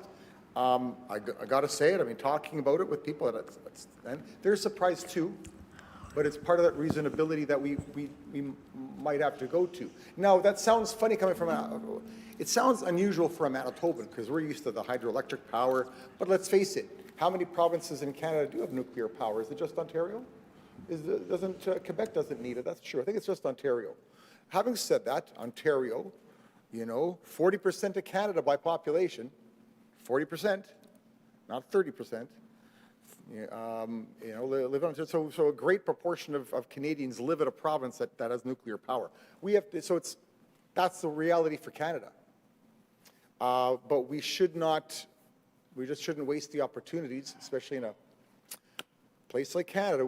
If we can't do geothermal, then other places can't either. But we can. We've proven that in Manitoba for decades, and I think we owe it to ourselves to continue on in terms of looking at viable energy options. It happens to be that we have to deal with, to some extent, here in Canada, that wind energy is increasing its viability. We have to contend and be honest with each other, straight up with each other, because we're talking about something really important: energy to sustain our economy. And you don't want to really, what do you want to? Don't want to put rose-colored glasses on the stuff when you're talking about energy sources. It's not helpful. It doesn't help anybody, because sooner or later you pay the piper. And so we have to come to some realizations in terms of the inherent limitations of solar energy. You know, I'm not saying it has no uses or it's useless. I'm just saying it has specific limitations here that other places don't have. It means more to them. Let's face it. To give you an example, in certain places of the world, they can grow their gasoline on a basis that's economically viable. When we create ethanol for motors in Canada, you know, the return on investment is almost minimal. So although we're capable of doing it without losing, there's no return on the investment. In other words, if we wanted to use that same land for growing wheat or whatever, but we're using it to, you know, put into ethanol, you know, or 10, you know, where you see 10% ethanol in the gasoline, one can make the argument that you're wasting that land that could be doing something else, like making food for people and helping reduce the cost of food. I'm not saying that's the reason for why the cost of food is going up. I'm just saying when we look to the future, and that's what energy is about, looking to the future, certain things of greater viability, and one of those is geothermal. And watch for the evolution, because there will be some greater evolution in it to some extent as well, as it is a certain function of the technologies applied. Having said that, I find it interesting, just as a side note, maybe I should have said this earlier to bury it, but when it comes to Councillor Brian Mays talking about the NDP's manifesto. I don't recall him saying when Brian Pallister came in that they came with a manifesto. I just find that ironic, that's all, and rather amusing. But having said that, cheers to Councillor Mays, cheers to Councillor Duncan, cheers to all of us who are helping to evolve the practical sources of energy that are sort of obligatory, like necessary for us. Because we have to accept the certain limitations of other energy sources, and geothermals can be a really practical one. Thank you. Thank you, Councillor Lawrence. Oh boy, Councillor Schreier got me going. I'm going to keep this brief. I'll try. So, Madam Speaker, through you to Council, I think I want to declare myself energy agnostic in terms of which technologies I support or not. But if you look at, I like a data-driven analysis, and I recommend, yet again, an author who lives in St. Vital Ward, Councillor Mays, world famous in the top 100. I forget all of his credentials. Professor Emeritus, University of Manitoba. I'm not sure. Bill Gates names him as his favorite author, looks forward to his books like the next Star Wars movie, apparently. What triggered me with Councillor Schreier's presentation is what he was saying about using ethanol to replace fossil fuels. And there's a chart in a book called Energy and Civilization, which brings you from basically prehistory to today, and our use of energy. And on biofuels, if I recall correctly, the absorption rate of sun energy of plants is like something like a 1% for phytomass. It's called phytomass when you're using plants for fuel. it's really very inefficient way of capturing sun energy relative to solar, 60 to 80% efficiency. Wind is efficient as well. Vaclav Smil talks about the major problem with green energy being, green or renewable energy, being the storage of said energy. So storage could be through the form of heat, could be through the form of hydrogen, like we're talking about hydrogen with our bus fleet. And at the end of the day, it's all energy from the sun. With fossil fuels, it's energy from the sun that we're pulling out of the ground that's been there for a very, very long time, as opposed to solar panels, which is taking sun energy today and capturing 60 to 80%. But on biofuels, from what I've read relative to other technologies, it is it's not very efficient if you're going to take it to replace agricultural lands. I guess I'll echo some of Councillor Mays' comments on I hope that we can find some strategic actions to, as a municipality, do more on climate change. I heard one of my colleagues earlier speaking to media about how this budget means net new buses because we are taking a direction of honoring our ISIP agreement on zero-emission buses, but after that, transitioning to buying more diesel buses, which, if I understand correctly, means with the same budget, more net new buses. Councillor Lukes, am I right? Yes. 19 net new buses. So the greenhouse gas emissions for buses, according to our latest report, which is geothermal is great, but once again, I think the technology is less important and the numbers are more important. The geothermal performs well, the capital investment up front is high, the return is very good, and there are geothermal like heat exchangers now. They work until about -10 Celsius. The capital investment is low up front.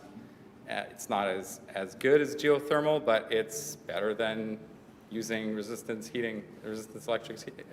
electric heating.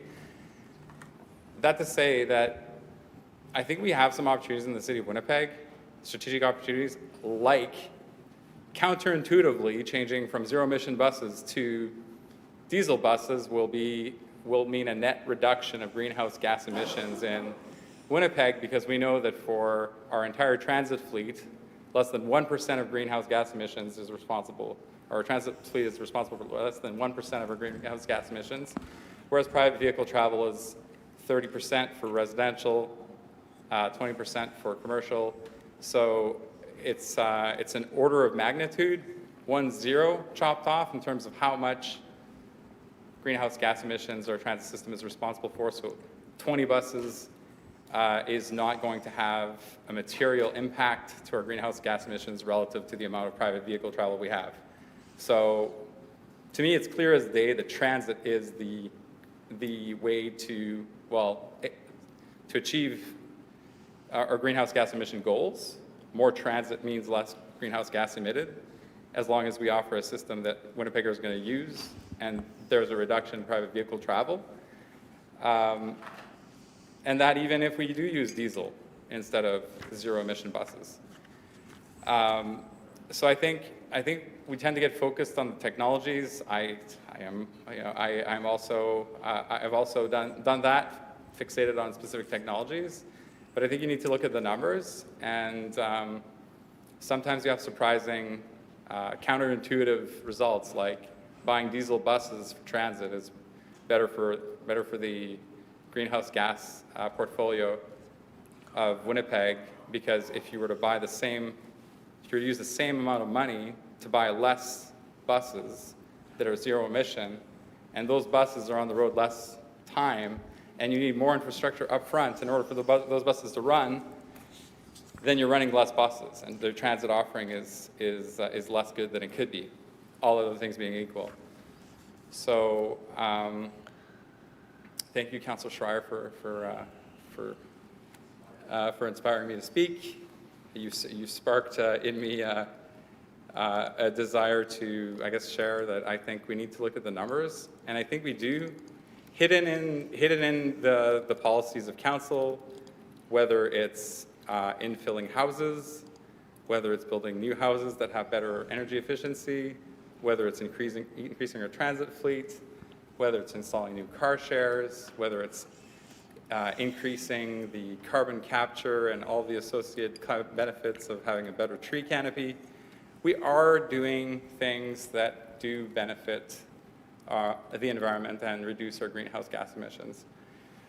I am skeptical that we are on track to meet our objectives. Our, what do we call them, Councillor Mays? The big documents that have big goals. What is it?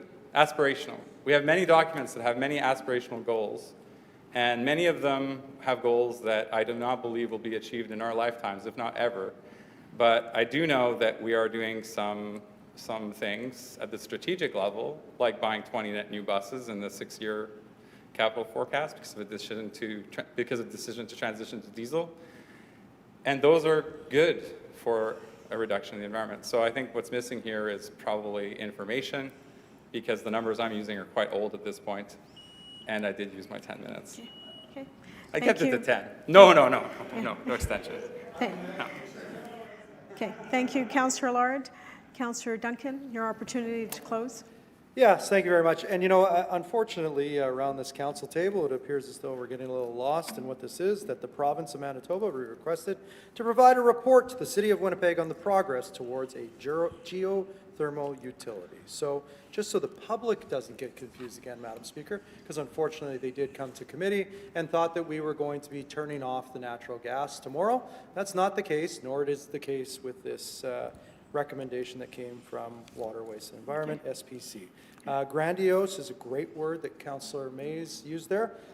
Let's maybe not focus so much on grandiose and focus on what exactly it is that our role is here with the City of Winnipeg.